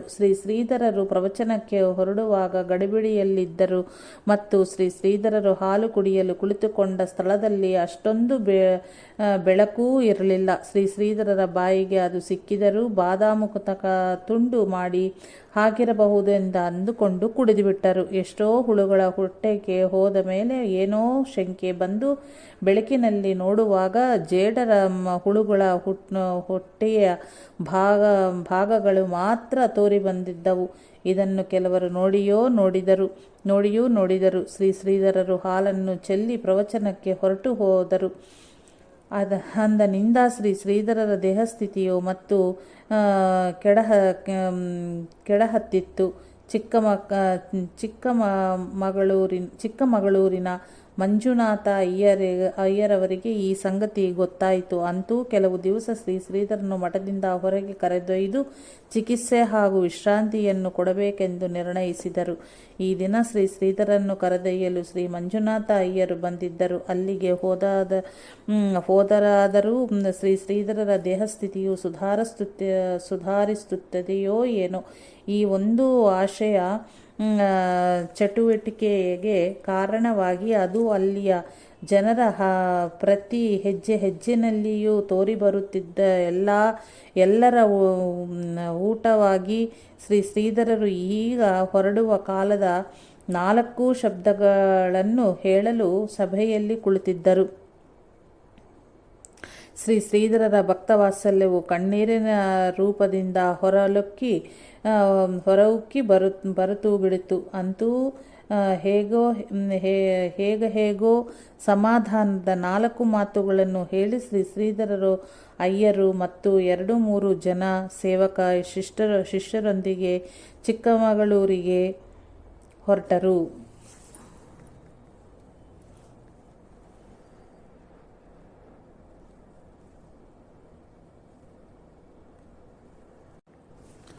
ಚಿಕ್ಕಮಗಳೂರು ಮಂಜುನಾಥ ಅಯ್ಯರಿಗೆ ಶ್ರೀಧರರ ಆಶೀರ್ವಾದದಿಂದಲೇ ಪುತ್ರರತ್ನದ ಲಾಭವಾಗಿತ್ತು.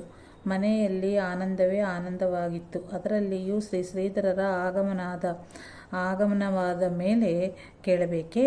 ಮನೆಯಲ್ಲಿ ತುಂಬ ಜನರು ನೆರೆದಿದ್ದರು. ಎಲ್ಲ ಕಡೆಗೂ ನವ ಉತ್ಸಾಹವೂ ಕಂಡುಬರುತ್ತಿತ್ತು. ಹಲವು ತರದಿಂದ ಶ್ರೀಧರರ ಉದರದಲ್ಲಿ ಇರುವ ರೋಗದ ಚಿಕಿತ್ಸೆ ಆಗಹತ್ತಿತ್ತು. ನಿತ್ಯವೂ ರಾತ್ರಿಯ ಫಲಹಾರವನ್ನು ಮುಗಿಸಿ ಶ್ರೀಧರರು ಯಾವುದಾದರೂ ಒಂದು ವಿಷಯವನ್ನೆತ್ತಿ ತಮ್ಮ ಮೃದು ಮಧುರ ವಾಣಿಯಿಂದ 4 ಮಾತುಗಳನ್ನು ಹೇಳುವ ರೂಢಿಯಾಗಿತ್ತು.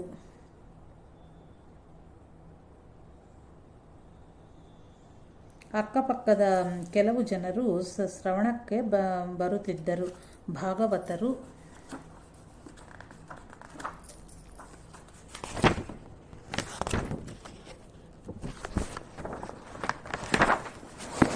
ಭಾಗವತರು ಮಾಗಳ ರಂಗರಾಯರು, ಕೃಷ್ಣ ಶೆಟ್ಟಿಯವರು ಇವರೆಲ್ಲ ವೃದ್ಧರು, ತತ್ವಜಿಜ್ಞಾಸೆಯ ಅಭಿರುಚಿಯುಳ್ಳವರೂ ಆಗಿದ್ದರು. ಇವರಲ್ಲಿ ಭಾಗವತರ ವಾಣಿಯು ಒಳ್ಳೆಯ ರಸವತ್ತವಾಗಿತ್ತು. ಇವರ ಪ್ರಿಯ ಗ್ರಂಥವೆಂದರೆ ಶ್ರೀ ಯೋಗ ವಾಸಿಷ್ಠ. ಇದರ ಶ್ಲೋಕಗಳನ್ನು ಉದ್ಧರಿಸಿ ಇವರು ಕೂಡ ಆಗಾಗ ಪ್ರವಚನ ಮಾಡುತ್ತಿದ್ದರು. ಶ್ರೀಧರರು ತಿರುಗಾಡಲು ಹೋದಾಗ ಲಿಂಗಕಟ್ಟೆ ಮುಂತಾದ ತರುಣ ಜಿಜ್ಞಾಸಿಗಳು ಶ್ರೀಧರರಿಗೆ ಪ್ರಶ್ನೆಗಳನ್ನು ಕೇಳಿ ತಮ್ಮ ತಮ್ಮ ಸಮಾಧಾನವನ್ನು ಮಾಡಿಕೊಳ್ಳುತ್ತಿದ್ದರು. ದಾರಿಯಲ್ಲಿಯೇ ಡಾಕ್ಟರ್ ಭಾಗವತರ ಮನೆ ಇತ್ತು. ಅವರ ಧರ್ಮಪತ್ನಿ ಶ್ರೀ ಸಮರ್ಥರ ಭಕ್ತರಾಗಿದ್ದರು. ಇವರು ಶ್ರೀಧರರ ಪ್ರವಚನಕ್ಕೆ ಬರುತ್ತಿದ್ದರು.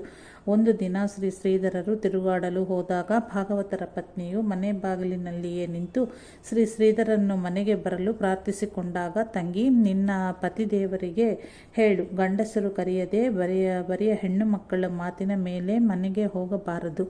ಏನಾದರೂ ಸಂಶಯ ಬರುವ, ಅಪವಾದ ಬರುವ ಸಂಭವ ಇರುತ್ತದೆ. ಅಲ್ಲದೆ ಪತಿಯ ಜೊತೆಗೆ ಸತಿಗೆ ಗುರುಪೂಜೆ ಮಾಡುವ ಅಧಿಕಾರ ಬರುವುದು. ಒಬ್ಬಳಿಗಲ್ಲ, ಸತಿಪತಿಗಳು ಸೇರಿ ಧರ್ಮ ಕಾರ್ಯ ಮಾಡಿದರೆ ಇದು ಪೂರ್ಣ ದೇಹವಾಗುವುದು. ಇಲ್ಲವಾದರೆ ಅದು ಅರ್ಧ ದೇಹವೇ ಸರಿ ಎಂದು ಶ್ರೀಧರರು ಹೇಳಿದರು. ಡಾಕ್ಟರ್ ಭಾಗವತರ ಧರ್ಮಪತ್ನಿಯು ಮೋಕ್ಷ ಸಾಧನದಲ್ಲಿಯೇ ಬರೆಯುತ್ತಿದ್ದರು. ಬಡ ಕುಟುಂಬದ ಹೆಣ್ಣು ಮಕ್ಕಳಿಗೆ ಶಿಕ್ಷಣ ಮತ್ತು ಸಣ್ಣ ಪುಟ್ಟ ವ್ಯವಸಾಯದ ಜ್ಞಾನವನ್ನು ಮಾಡಿಕೊಟ್ಟು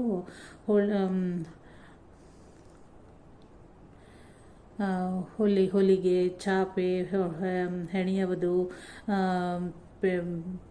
ಪೆಣೆಯುವುದು, ಕಸೂತಿ ಮುಂತಾದವುಗಳಿಂದ ಆದ ಉತ್ಪನ್ನದಲ್ಲಿ ಸಂಸ್ಥೆಯ ಖರ್ಚಿಗೂ ಕೆಲವು ಮಟ್ಟಿಗೆ ಇಟ್ಟುಕೊಂಡು ಮಿಕ್ಕ ಎಲ್ಲವನ್ನೂ ಕೂಡ ಅವರವರಿಗೆ ಕೊಟ್ಟು ಅವರ ಕುಟುಂಬ ಭರಣಿಗೆ ಸಹಾಯ ಮಾಡಬೇಕು ಎಂದು ಇವರೊಂದು ಮಹಿಳಾ ಸಮಾಜವನ್ನು ಸ್ಥಾಪಿಸಿದ್ದರು. ಅದಕ್ಕೆ ಅಯ್ಯರರು ತಮ್ಮ ವಶದಲ್ಲಿದ್ದ ಒಂದು ಮನೆಯನ್ನು ಧರ್ಮಕ್ಕೆ ಕೊಟ್ಟಿದ್ದರು. ಕೊಪ್ಪದ ದೇವಗೌಡರು ಮೋಟಾರು ಕಂಪನಿಯ ಯಾವುದೋ ಒಂದು ವಿಷಯದಲ್ಲಿ 1,000 ರೂಪಾಯಿಗಳ ಹರಕೆ ಹೊತ್ತುಕೊಂಡಿದ್ದರು. ಆ ಕಾರ್ಯ ನೆರವೇರಿದ್ದರಿಂದ ಹೇಳಿಕೊಂಡಂತೆ ಶ್ರೀಧರರ ಪಾದಕ್ಕೆ ಆ 1,000 ರೂಪಾಯಿ ನಾಣ್ಯಗಳನ್ನು ಬೆಳ್ಳಿಯ ಹರಿವಾಣದಲ್ಲಿ ಇಟ್ಟು ಹರಿವಾಣದೊಂದಿಗೆ ಒಪ್ಪಿಸಿದರು. ಹೊಸದಾಗಿ ಸ್ಥಾಪಿಸಲ್ಪಟ್ಟದಾದ್ದರಿಂದ ಆ ಮಹಿಳಾ ಸಮಾಜಕ್ಕೆ ಹೆಚ್ಚಿನ ಆಶ್ರಯವಿಲ್ಲಿ. ಅವರ ಉದ್ದೇಶವೂ ಒಳ್ಳೆಯದೇ. ಆ ಸಂಸ್ಥೆಗೆ ಈ 1,000 ರೂಪಾಯಿಗಳನ್ನು ಕೊಡು ಎಂದು ಶ್ರೀಧರರು ಅಯ್ಯರಿಗೆ ಹೇಳಿದರು. ಆಗ ಪಕ್ಕದಲ್ಲಿದ್ದ ಭೀಮನ ಕೋಣೆ ಸೂರ್ಯನಾರಾಯಣನು ಆ ಬೆಳ್ಳಿಯ ಹರಿವಾಣವು ಶ್ರೀಧರರಿಗೆ ಆಹ್ನಿಕಕ್ಕೆ ಆಗುವುದು ಎಂದು ಅದನ್ನು ಇಟ್ಟುಕೊಂಡು ರೂಪಾಯಿಗಳನ್ನೆಲ್ಲವನ್ನೂ ಚೀಲಕ್ಕೆ ಸುರುವಿ ಕೊಟ್ಟನು. ಕೊಟ್ಟು ಬಂದಾದ ಮೇಲೆ ಎಲ್ಲವನ್ನೂ ಕೊಟ್ಟು ಬಂದೀರಾ ಎಂದು ಶ್ರೀಧರರು ಕೇಳಿದರು. ಹೌದು, ಕೊಟ್ಟು ಬಂದಿದ್ದೇವೆ ಎಂದು ಉತ್ತರ ಬಂದರು. ಅದನ್ನೇ ಪುನಃ ಪ್ರಶ್ನಿಸಿದರು. ಆವಾಗ ಸೂರ್ಯನಾರಾಯಣನು, ಸ್ವಾಮಿ, ಹರಿವಾಣ ತಮ್ಮ ಉಪಯೋಗಕ್ಕಾಗಿ ಚೆನ್ನಾಗಿದೆ ಎಂದು ಇಳಿಸಿದ್ದೇನೆ ಎನ್ನಲು ಅದು ಅವರಿಗೆ ಉಪಯೋಗಕ್ಕೆ ಬರುವುದು. ನಮಗೆ ಇಷ್ಟೆಲ್ಲ ಇದೆ, ಇದ್ದದ್ದು ಸಾಕು, ಅದನ್ನು ಕೊಟ್ಟು ಬನ್ನಿ ಎಂದು ಶ್ರೀಧರರು ನುಡಿದರು. ಅದರಂತೆ ಕೊಟ್ಟು ಬಂದರು. ಸಂಸ್ಥೆಯವರಿಗೆಲ್ಲ ತುಂಬ ಹರ್ಷವಾಯಿತು. ಜೇಡರ ಹುಳಗಳ ವಿಷ ಹೊಟ್ಟೆಗೆ ಹೋದದ್ದಕ್ಕೆ ಚಿಕಿತ್ಸೆ ನಡೆಯುತ್ತಿರುವಾಗ ಅಂತಹದೇ ಇನ್ನೊಂದು ಘಟನೆ ಜರುಗಿತು. ಕಲಾಯೆ ಇದ್ದ ಪಾತ್ರೆಯನ್ನು ಒಲೆಯ ಮೇಲೆ ಇಟ್ಟು ಬಹಳ ಹೊತ್ತಾಗಿತ್ತು. ಕಲಾಯೆಯು ತವರ ಕರಗಿ ನೀರಾಯಿತು. ನೋಡದೆ ಅದಕ್ಕೆ ಒಗ್ಗರಣೆ ಸಾಮಾನುಗಳನ್ನು ಹಾಕಿ ಒಬ್ಬರು ಶ್ರೀಧರರಿಗೆ ಗೋಧಿ ರವೆ ಉಪ್ಪಿಟ್ಟು ಮಾಡಿಕೊಟ್ಟಳು. ಆ ತವರ ಕರಗಿದ್ದುದರಿಂದ ನೀರು ಹಾಕಿದ ಮೇಲೆ ಅದು ಗುಳ್ಳೆ ಕಟ್ಟಿದಿತ್ತು. ಶ್ರೀಧರರಿಗೆ ಇದರ ಕಲ್ಪನೆ ಬರಲಿಲ್ಲ. ಉದ್ದಿನ ಕಾಳು ಹಾಕಿರಬೇಕು ಎಂದು ಭಾವಿಸಿ ತಿಂದುಬಿಟ್ಟರು. ಕೊನೆಗೆ ಸಂಶಯ ಬಂದು ನೋಡುವಲ್ಲಿ ಅವು ತವರದ ಕಾಳು ಅಂದರೆ ಗುಳ್ಳೆಗಳಾಗಿದ್ದವು. ಇದು ಜನರ ದೋಷವಲ್ಲ, ಯೋಗವೆಂದು ತಿಳಿದ ಶ್ರೀಧರರು ಮೊದಲು ಆ ಮುದುಕಿಗೆ ಏನೂ ಹೇಳಲಿಲ್ಲ ಮತ್ತು ಹೀಗಾಗಬಾರದೆಂಬುದಕ್ಕಾಗಿ ಪ್ರೀತಿಯ ಭಾಷೆಯಿಂದ ಒಂದು ಸಣ್ಣ ಸೂಚನೆಯನ್ನು ಕೊಟ್ಟರು. ಇವಳು ನಿಸ್ಸೀಮ ಭಕ್ತಳೇ ಆಗಿದ್ದಳು. ಶ್ರೀ ಸಮರ್ಥರ ಆರಾಧನೆಯಾದ ಶ್ರೀ ದಾಸನವಮಿಯ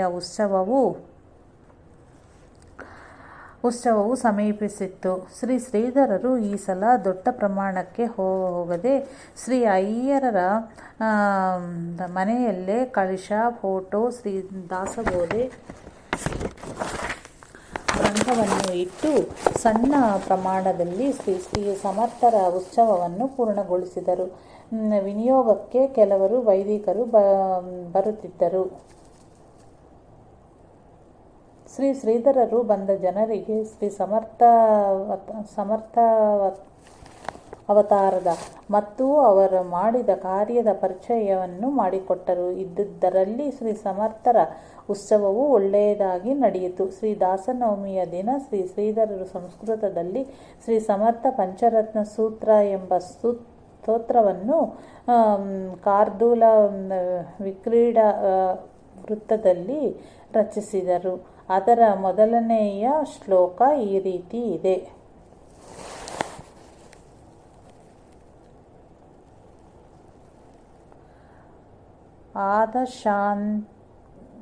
ಆದಶಾಂತಾರ ಬಿಂಬಿತಂ ಖಲು ಯಥಾ ದೃಶ್ಯಂ ಭೃಶೈವ ಸ್ಫುಟಂ ತದ್ವಿದ್ವಿಶ್ವಮಿದಂ ವಿಭಾತಿ ಸಕಲಂ ಯಸ್ಮಿನ್ ಪರೇ ವಸ್ತುನಿ ಚಿತ್ತಾಮಾನ್ಯ ಸದೇಕತೋ ನ ಚ ಕದಾ ಅಸ್ಮಿನ್ ವಿಕಾರಃ ಕ್ವಚಿತ್ ತಂ ವಂದೇ ಗುರು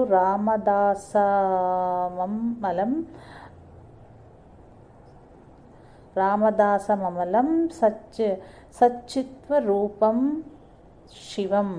ಆರಾಧನೆಗೆ ಬಂದಿದ್ದ ಶ್ರೀ ಸುಬ್ರಹ್ಮಣ್ಯ ಶಾಸ್ತ್ರಿಗಳು ಮುಂತಾದ ವಿದ್ವಜನರು ಇದನ್ನು ಬಹುಳವಾಗಿ ಶ್ಲಾಘಿಸಿದರು. ಒಂದು ದಿನ ಭಕ್ತರಾದ ಶ್ರೀರಾಮರಾಯರ ಚಿಕ್ಕ ವಯಸ್ಸಿನ ಮಗಳು ಶ್ರೀಧರರ ಬಳಿಗೆ ಬಂದು ಅವರ ತಾಯಿಗೆ ಬಹಳ ಜ್ವರ ಬಂದಿದೆ ಎಂದು ಹೇಳಿ ಡಾಕ್ಟರರು ಏನೇನೋ ಹೇಳುತ್ತಾರೆ ಎಂದು ಅಳಹತ್ತಿದಳು. ಅದನ್ನು ಕಂಡು ಅಳಬೇಡ, ನಿನ್ನ ತಾಯಿಗೆ ಆಯುಷ್ಯವಿದೆ, ಇಗೋ ಈ ಹಣ್ಣನ್ನು ಮಂತ್ರಿಸಿಕೊಟ್ಟಿದ್ದೇನೆ, ಇದನ್ನು ತಿನ್ನಲಿ, ಜ್ವರ ವಾಸಿಯಾಗುತ್ತದೆ ಎಂದು ಹೇಳಿ ಶ್ರೀಧರರು ಆ ಮಗುವನ್ನು ಕಳುಹಿಸಿಕೊಟ್ಟರು. ಅದರಂತೆ ಹಣ್ಣು ತಿಂದ ಸ್ವಲ್ಪ ಹೊತ್ತಿನಲ್ಲಿ ಜ್ವರ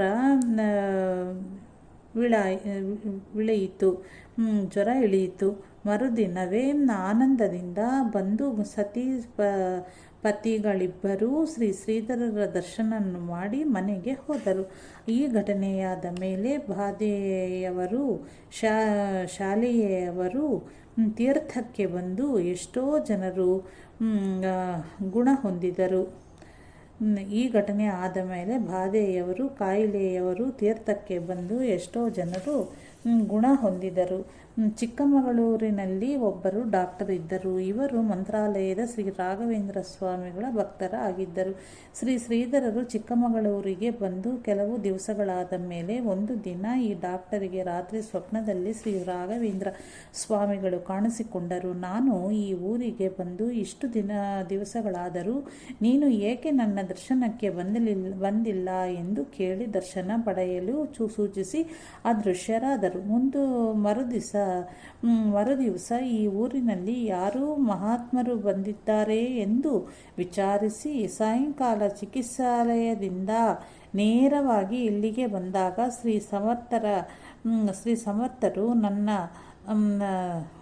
ಸಮರ್ಥರು ತಮ್ಮ ಆಸನದಲ್ಲಿ ಕುಳಿತು ಧ್ಯಾನಸ್ಥರಾಗಿ ಸಮಾಧಿ ಸ್ಥಿತಿಯಲ್ಲಿ ಇದ್ದರು. ಈ ಡಾಕ್ಟರನ್ನು ಕಂಡ ಕೂಡಲೇ ಡಾಕ್ಟರಿಗೆ ಏನು ದೃಶ್ಯ ಕಂಡಿತೋ ಏನಾಯಿತೋ ಅವರಿಗೆ ಗೊತ್ತು.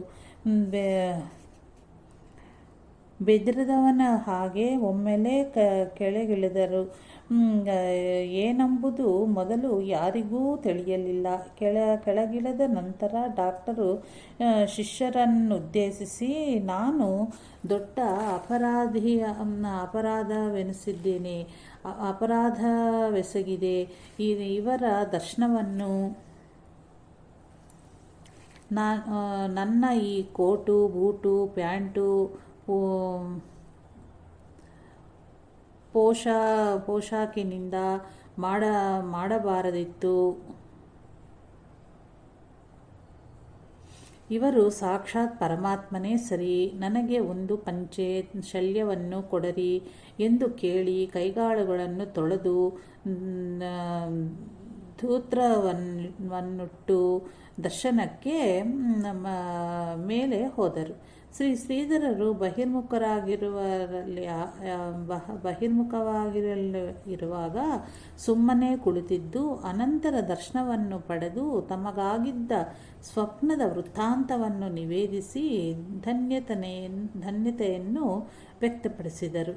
ಮಂಜುನಾಥ ಅಯ್ಯರ ಮನೆಯಲ್ಲಿ ನಿತ್ಯವೂ ಪೂಜೆ, ನೈವೇದ್ಯ, ಮಂಗಳಹಾರತಿ, ಶ್ರೀಧರರ ಭಿಕ್ಷೆ, ತೀರ್ಥ, ಪ್ರಸಾದ ವಿನಿಯೋಗ ನಡೆಯುತ್ತಲಿತ್ತು. ಪೂಜಾ ಮಂಗಳಾರತಿ ಸಮಯಕ್ಕೆ ಅನೇಕ ಸ್ತ್ರೀ ಪುರುಷ ಭಕ್ತರು ಬರುತ್ತಿದ್ದರು.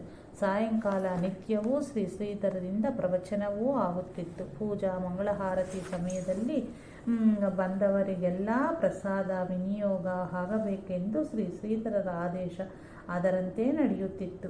ಬರುತ್ತಾ ಭಕ್ತರ ಸಂಖ್ಯೆ ಅಧಿಕವಾಗುತ್ತೂಗುಡಿತು. ಹೀಗೆ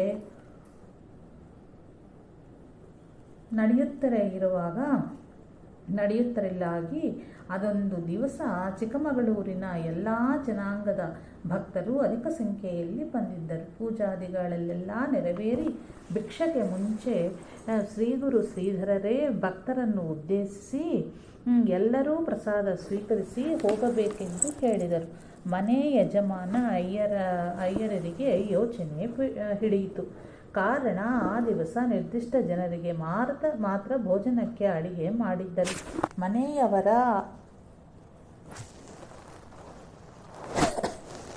ಮನೆಯವರ ಆತಂಕವು ಶ್ರೀಧರರಿಗೆ ತಿಳಿದು ಯಜಮಾನನನ್ನು ಕರೆದು, ಮಂಜುನಾಥ, ಯೋಚಿಸಬೇಡ, ಮಾತೆ ಅನ್ನಪೂರ್ಣೆಯ ಅನುಗ್ರಹ ಇದೆ. ಬಂದಿರುವರೆಲ್ಲರಿಗೂ ಎಲೆ ಹಾಕಿಸಿ ಎಲ್ಲರನ್ನೂ ಊಟಕ್ಕೆಬ್ಬಿಸು ಎಂದು ನಿರ್ದೇಶಿಸಿ ತಾವೇ ಸ್ವತಃ ಪಾಕಶಾಲೆಗೆ ಹೋಗಿ ಅಡಿಗೆ ಮಾಡುತ್ತಿದ್ದವರನ್ನು ಕರೆದು, ತಮ್ಮ ಮಾಡಿರುವ ಅಡಿಗೆ ಪಾತ್ರೆಗಳನ್ನೆಲ್ಲ ಒಂದೆಡೆ ಇಡು ಮತ್ತು ಪಾತ್ರೆಗಳ ಮುಚ್ಚಳಗಳನ್ನೆಲ್ಲ ತೆಗೆ, ಎಣ್ಣೆ, ತುಪ್ಪ, ಮಜ್ಜಿಗೆ ಎಲ್ಲವನ್ನೂ ಒಂದೇ ಕಡೆ ಜೋಡಿಸಿ ಇಡು ಎಂದು ಹೇಳಿ ತಾವು ಹೋದಿದ್ದ ಉತ್ತರೀಯವನ್ನು ಆ ಜೋಡಿಸಿಟ್ಟ ಅಡಿಗೆ ಪಾತ್ರೆಗಳ ಮೇಲೆ ಮುಚ್ಚಿ ತಮ್ಮ ಕಮ್ಮಂಡಲಿಂದ ನೀರನ್ನು ಕೈಗೆ ಬಗ್ಗಿಸಿಕೊಂಡು ಆ ಮುಚ್ಚಿದ ಬಟ್ಟೆಯ ಮೇಲೆ ಪ್ರೋಕ್ಷಿಸಿದರು. ಒಂದೆರಡು ನಿಮಿಷಗಳ ನಂತರ ಮುಚ್ಚಿದ ವಸ್ತ್ರಗಳನ್ನು ತೆಗೆದು ಶಿಷ್ಯನ ಕೈಗೆ ಕೊಟ್ಟು, ಮನೆ ಯಜಮಾನಿ ಮಂಜುನಾಥ ಅಯ್ಯರವರನ್ನು ಕರೆದು, ಮಂಜುನಾಥ, ಎಲ್ಲರಿಗೂ ಎಲೆ ಹಾಕಿ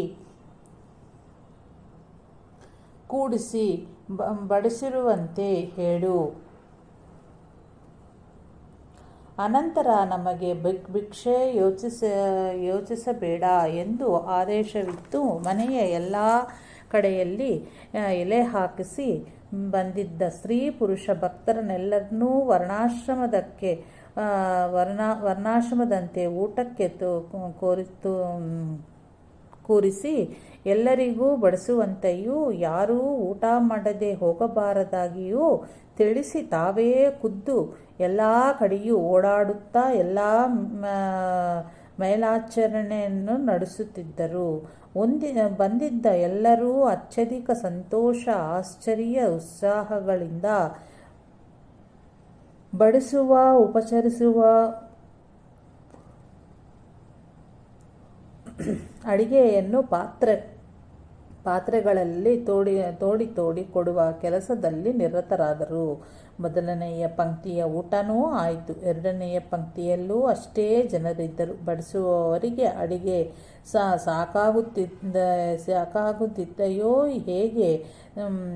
ಸಾಕಾಗುತ್ತಿದ್ದೆಯೇ ಹೇಗೆ ಎಂಬ ಯೋಚನೆಯೇ ಇರಲಿಲ್ಲ. ತೋಡಿ ಬಡಿಸುತ್ತಿದ್ದರು.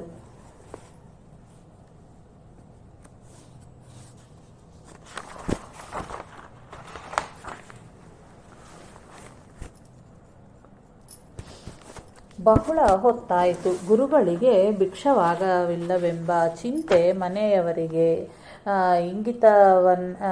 ಇಂಗಿತವನ್ನರಿತ ಶ್ರೀ ಶ್ರೀಧರರು ತಮಗೂ ಉಳಿದ ಮನೆ ಮಂದಿ ಎಲ್ಲರಿಗೂ ಊಟಕ್ಕೆ ಏರ್ಪಡಿಸುವಂತೆ ಹೇಳಿದರು. ಗುರುಗಳಿಗೆ ಭಿಕ್ಷಕ್ಕಾಗಿ ಮಾಡಿದ ಅಡಿಗೆಯನ್ನು ಪಾತ್ರೆಯಲ್ಲಿ ನೋಡಲು ಮಾಡಿದ ಅಡಿಗೆ ಎಲ್ಲದರಲ್ಲೂ ತುಂಬಿತ್ತು. ಮಾಡಿದಂತೆಯೇ ಇತ್ತು. ಎಲ್ಲರೂ ಅತ್ಯಾಶ್ಚರ್ಯಗಳಿಂದ ಗುರುಗಳಿಗೆ ಸಾಷ್ಟಾಂಗವೆರಗಿ ಭಿಕ್ಷೆ ಸ್ವೀಕರಿಸುವಂತೆ ಪ್ರಾರ್ಥಿಸಿದರು.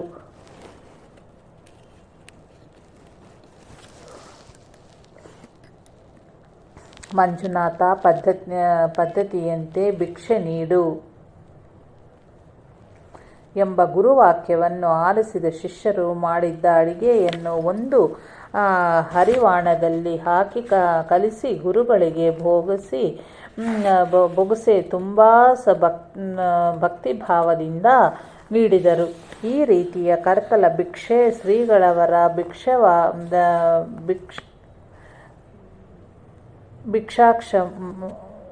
ಭಿಕ್ಷಾಕ್ಷಮವಾಗಿತ್ತು.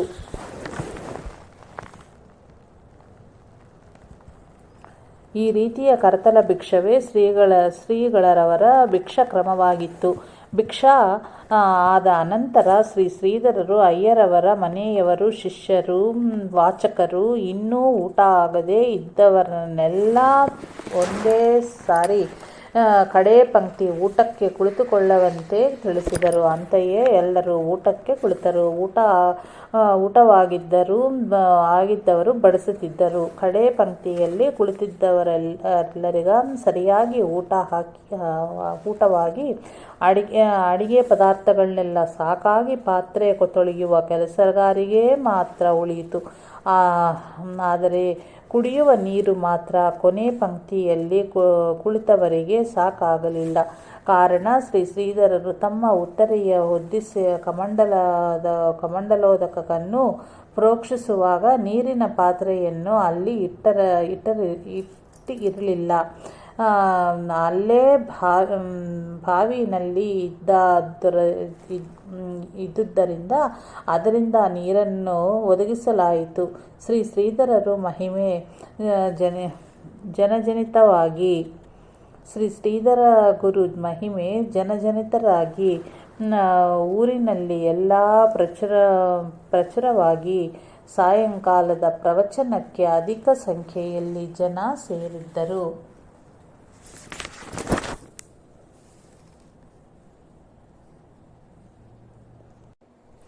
ಸರ್ವಸಮರ್ಥನಾದ ಸದ್ಗುರುವು ತಾನು ಸಂಕಲ್ಪ ಮಾಡಿದರೆ ಶಿಷ್ಯನ ಪ್ರಾರಬ್ಧವನ್ನು ಅಳಿಸಿ ಹಾಕಿ ಬಿಡಬಲ್ಲ. ಅಂತಹ ಮಹಾಪ್ರಭುವನ್ನು ಅರಿಯಲು ಈ ಸ್ಥೂಲವಾದ ಮನೋಬುದ್ಧಿಗಳಿಂದ ಸಾಧ್ಯವಿಲ್ಲ. ಕುರುಡನು ಆನೆಯನ್ನು ಸ್ಪರ್ಶಿಸಿ ಆನೆಯೆಂದರೆ ಇಷ್ಟೇ ಎಂದು ತನ್ನ ಸ್ಪರ್ಶಾನುಭವಕ್ಕೆ ಸಿಕ್ಕಿದ್ದಷ್ಟನ್ನು ಭಾವಿಸುವಂತೆ ಸದ್ಗುರು ಅಂದರೆ ಮಂತ್ರದಿಂದ ರೋಗಬಾಧೆಗಳನ್ನು ನಿವಾರಣೆ ಮಾಡುವವನು ಎಂದು ಸಂಕುಚಿತವಾಗಿ ಭಾವಿಸಿದರೆ ಅದನ್ನೂ ಸಹ ಸದ್ಗುರುವೇ ಅಳಿಸಿ ಹಾಕಬೇಕಷ್ಟೇ.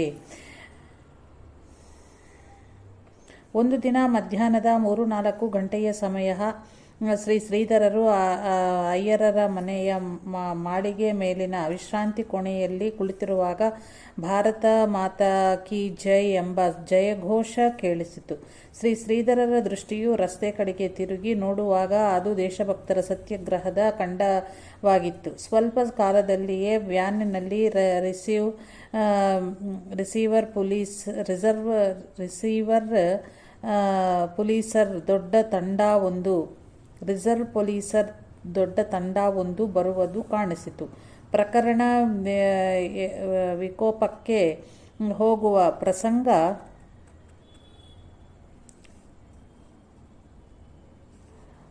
ಪ್ರಸಂಗ ಶ್ರೀ ಶ್ರೀಧರರಿಗೆ ಕಾಣಹತ್ತಿತ್ತು. ಸತ್ಯಾಗ್ರಹದಲ್ಲಿ ಹೆಣ್ಣು ಮಕ್ಕಳು ಕೂಡ ಸೇರಿದ್ದರು. ತಮ್ಮ ಕಣ್ಣು ಮುಂದೆ ಲಾಠಿ ಚಾರ್ಜು ಇತ್ಯಾದಿ ಘೋರ ಕೃತ್ಯಗಳು ನಡೆಯಬಾರದು ಎಂದು ಶ್ರೀಧರರ ಮನಸ್ಸು ವ್ಯಾಕುಲವಾಗತೊಡಗಿತು.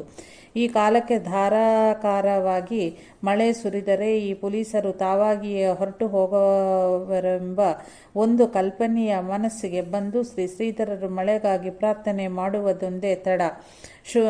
ಶುಭ್ರವಾಗಿದ್ದ ಆಕಾಶದಲ್ಲಿ ಒಮ್ಮೆಲೆ ಮಳೆಯ ಲಕ್ಷಣ ತೋರಿ ಮಳೆಯ ಬೀಳತೊಡಗಿತು.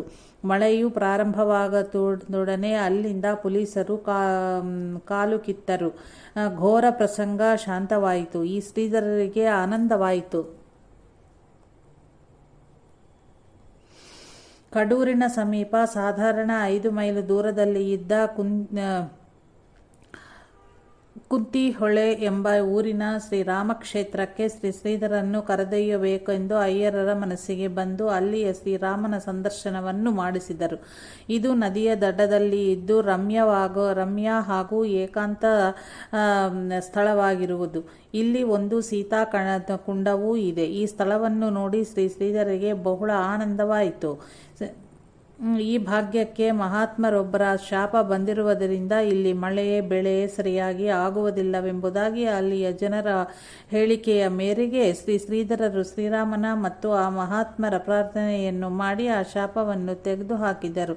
ಶ್ರೀರಾಮನಿಗೂ ಸಹ ನಿತ್ಯ ಪೂಜೆಯ ವ್ಯವಸ್ಥೆ ಆಗ ಇರಲಿಲ್ಲ.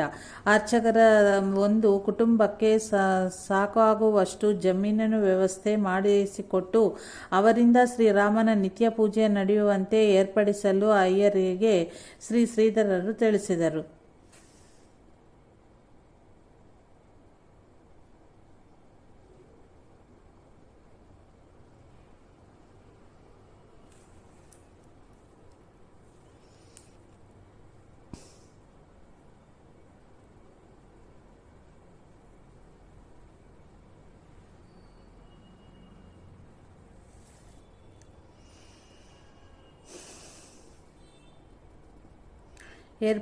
ಏರ್ಪಡಿಸಲು ಅಯ್ಯರರಿಗೆ ಶ್ರೀಧರರು ತಿಳಿಸಿದರು. ಅಂತೆಯೇ ಅಯ್ಯರರು ಸರಕಾರದಿಂದ ಆ ಜಮೀನನ್ನು ಪಡೆದು ಸಾಗು ಮಾಡಿಸಿ ಅರ್ಚಕರನ್ನು ಇಟ್ಟು ದಿನವಹಿ ಶ್ರೀರಾಮನಿಗೆ ಪೂಜಾ ವಿನಿಯೋಗ ನಡೆಯುವಂತೆ ಮಾಡಿದರು. ಇಷ್ಟೆಲ್ಲ ಕೆಲಸ ಮಾಡುವಲ್ಲಿ ಕೆಲವು ಈಚಲು ಮರಗಳನ್ನು ಅಯ್ಯರರು ಕಡಿಸಿದ್ದಾರೆ ಎಂದು ಯಾರೋ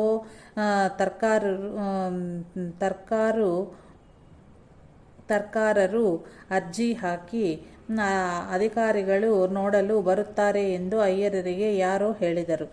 ಶ್ರೀಧರ ಇದ್ದಾರೆ ಎಂದು ಇವರ ಸುಮ್ಮನಿದ್ದರು. ಅಧಿಕಾರಿಗಳ ಕಾರು ಏನು ಮಾಡಿದರೂ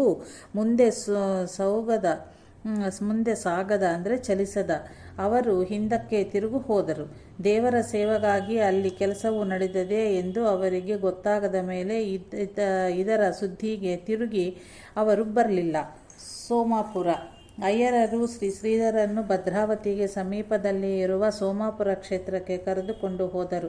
ಮೊದಲು ಅಲ್ಲಿ ಅಗ್ರಹಾರವಿತ್ತು. ಇಲ್ಲಿಯ ಈಶ್ವರನ ಲಿಂಗದಲ್ಲಿ ಪಂಚಮುಖಿ ಪರಮೇಶ್ವರ ಮೂರ್ತಿಯು ಆವಿರ್ಭಾವವಾಗಿದೆ. ಇದನ್ನು ನೋಡುವಾಗ ಯಾರಿಗೂ ಇದು ಮನುಷ್ಯ ಕೃತಿ ಎಂದು ಕಾಣುವುದಿಲ್ಲ. 3 ಮುಖಗಳು ಸ್ಪಷ್ಟವಾಗಿ ಕಂಡುಬರುವುದು ಹಾಗೂ 2 ಮುಖಗಳು ಇನ್ನೂ ಸ್ಪಷ್ಟವಾಗಿ ರೂಪುಗೊಳ್ಳದಿದ್ದರೂ ಅವುಗಳ ಕುರುಹು ಆಗ ಸ್ವಲ್ಪ ಮಟ್ಟಿಗೆ ಕಾಣುತ್ತಿತ್ತು.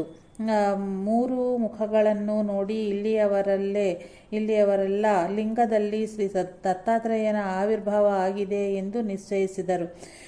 ಶ್ರೀಧರರು ಅಲ್ಲಿಗೆ ಹೋದ ಮೇಲೆ ಇವು ಪರಮೇಶ್ವರನ ಪಂಚಮುಖಗಳಾಗಿವೆ ಎಂದರು. ಅಂದಿನಿಂದ ಎಲ್ಲರೂ ಈ ಲಿಂಗವನ್ನು ಪಂಚಮುಖಿ ಪರಮೇಶ್ವರನೆಂದೇ ಭಾವಿಸಿ ಪೂಜಿಸುತ್ತಿದ್ದರು. ಶ್ರೀಧರರು ಇಲ್ಲಿ ಸೋಮೇಶ್ವರ ಪಂಚಕ ಸ್ತೋತ್ರ ಎಂಬುದಾಗಿ ಸಂಸ್ಕೃತದಲ್ಲಿ 5 ಶ್ಲೋಕಗಳನ್ನು ರಚಿಸಿದರು. 5 ಶ್ಲೋಕಗಳಲ್ಲಿಯೂ ಪ್ರತಿ ಶ್ಲೋಕದ ಚತುರ್ಥ ಪಾದವು ಅಸ್ತೆ ಸೋಮಪುರೇ ಸುಧರ್ಮ ವೃಷಭಾರೂಢಸ್ತಮೀಶಂ ಭಜೆ ಎಂಬುದಾಗಿ ಇರುವುದು. ಒಂದು ದಿನ ಶ್ರೀಧರರು ಅಯ್ಯರರ ಮಕ್ಕಳು ಬೇಸಿನಲ್ಲಿ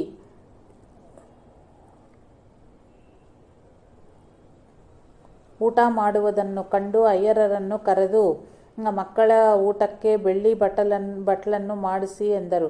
ಆಗ ಅಯ್ಯರರು ಬಹಳಷ್ಟು ಸಾಲವಿದೆ ಎಂದು ಹೇಳಿದರು. ಅದನ್ನು ಕೇಳಿ, ನಿನ್ನ ಸಾಲವೆಲ್ಲ ಈ ವರ್ಷ ತೀರಿ ನಿನ್ನ ಕುಟುಂಬದ ವರ್ಷಾವಧಿಯ ಖರ್ಚಿಗಾಗಿಯೂ ಉಳಿಯುವುದು. ಚಿಂತೆ ಮಾಡಬೇಡ. ನಿನ್ನ ಸಾಲವು ತೀರಿದ ಮೇಲೆ ನಾನು ನಿನ್ನ ಮನೆಗೆ ಬರುತ್ತೇನೆ ಎಂದು ಹಿಂದೆ ಹೇಳಿದ್ದೆ.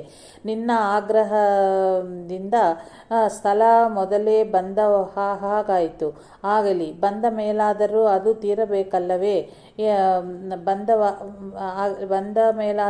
ತೀರಬೇಕಲ್ಲವೇ ಎಂದು ಶ್ರೀಧರರು ನುಡಿದರು. ಆ ವರ್ಷ ಕಾಫಿ ಫಸಲು ಚೆನ್ನಾಗಿ ಆಗಿ ಧಾರಣೆಯೂ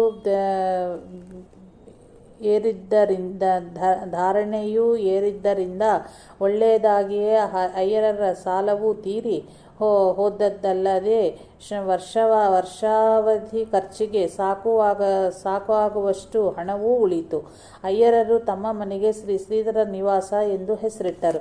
ಅವರ ಪ್ರಾರ್ಥನೆಯ ಮೇರೆಗೆ ಕೆಳಕಂಡ ಕೆಲವು ಕವಿತೆಗಳು ಆಂಗ್ಲ ಭಾಷೆಯಲ್ಲಿ ಶ್ರೀಧರರಿಂದ ರಚಿತವಾದವು. Divine delight. Oh the young myself, oneself, oh my God, eternal bliss. The boy is clay. You are the everlasting light, the self-salvation. Myself, you are the one. Be free from evil match. Your true self, you and your body. Rebirth because of self, yourself. The law of truth, universal. The truth. There I remain highly rejoicing.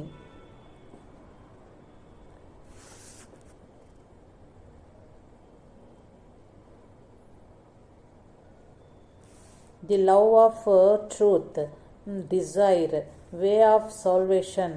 Ever you are the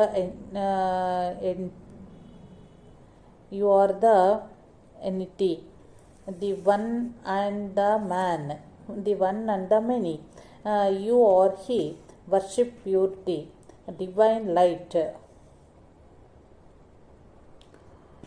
World is dream. The lamp is the room. ಈ ಕವಿತೆಗಳನ್ನೆಲ್ಲ poems by ಭಗವಾನ್ ಶ್ರೀಧರ್ ಸ್ವಾಮೀಜಿ ಎಂಬ ಹೊತ್ತಿಗೆಯ ರೂಪದಿಂದ ಮುದ್ರಿಸಿ ಪ್ರಸಿದ್ಧಲಾಗಿಸಿದೆ. ಶ್ರೀಧರರು ಅಯ್ಯರರ ಭಕ್ತಿಯನ್ನು ಕಂಡು 2-3 ತಿಂಗಳು ಅವರ ಮನೆಯಲ್ಲೇ ಇದ್ದು ಅನಂತರ ಶೀಗೆಹಳ್ಳಿಗೆ ಹೋದರು. ಈಗಾಗಲೇ ಶ್ರೀಧರರು ಶೀಗೆಹಳ್ಳಿಗೆ ಬಂದು 1 ತಿಂಗಳು ಸಂದಿತ್ತು. ಪಾರುಪತ್ಯಗಾರರಾದ ಪಕ್ಕಿ ರಾಮಭಟ್ಟರು ತಮ್ಮ ಮನೆಗೆ ಕೆಲವು ದಿನಗಳ ಮಟ್ಟಿಗೆ ಶ್ರೀಧರರನ್ನು ಕರೆದುಕೊಂಡು ಹೋದರು. ಇಲ್ಲಿದ್ದಷ್ಟು ಅವಧಿಯಲ್ಲಿ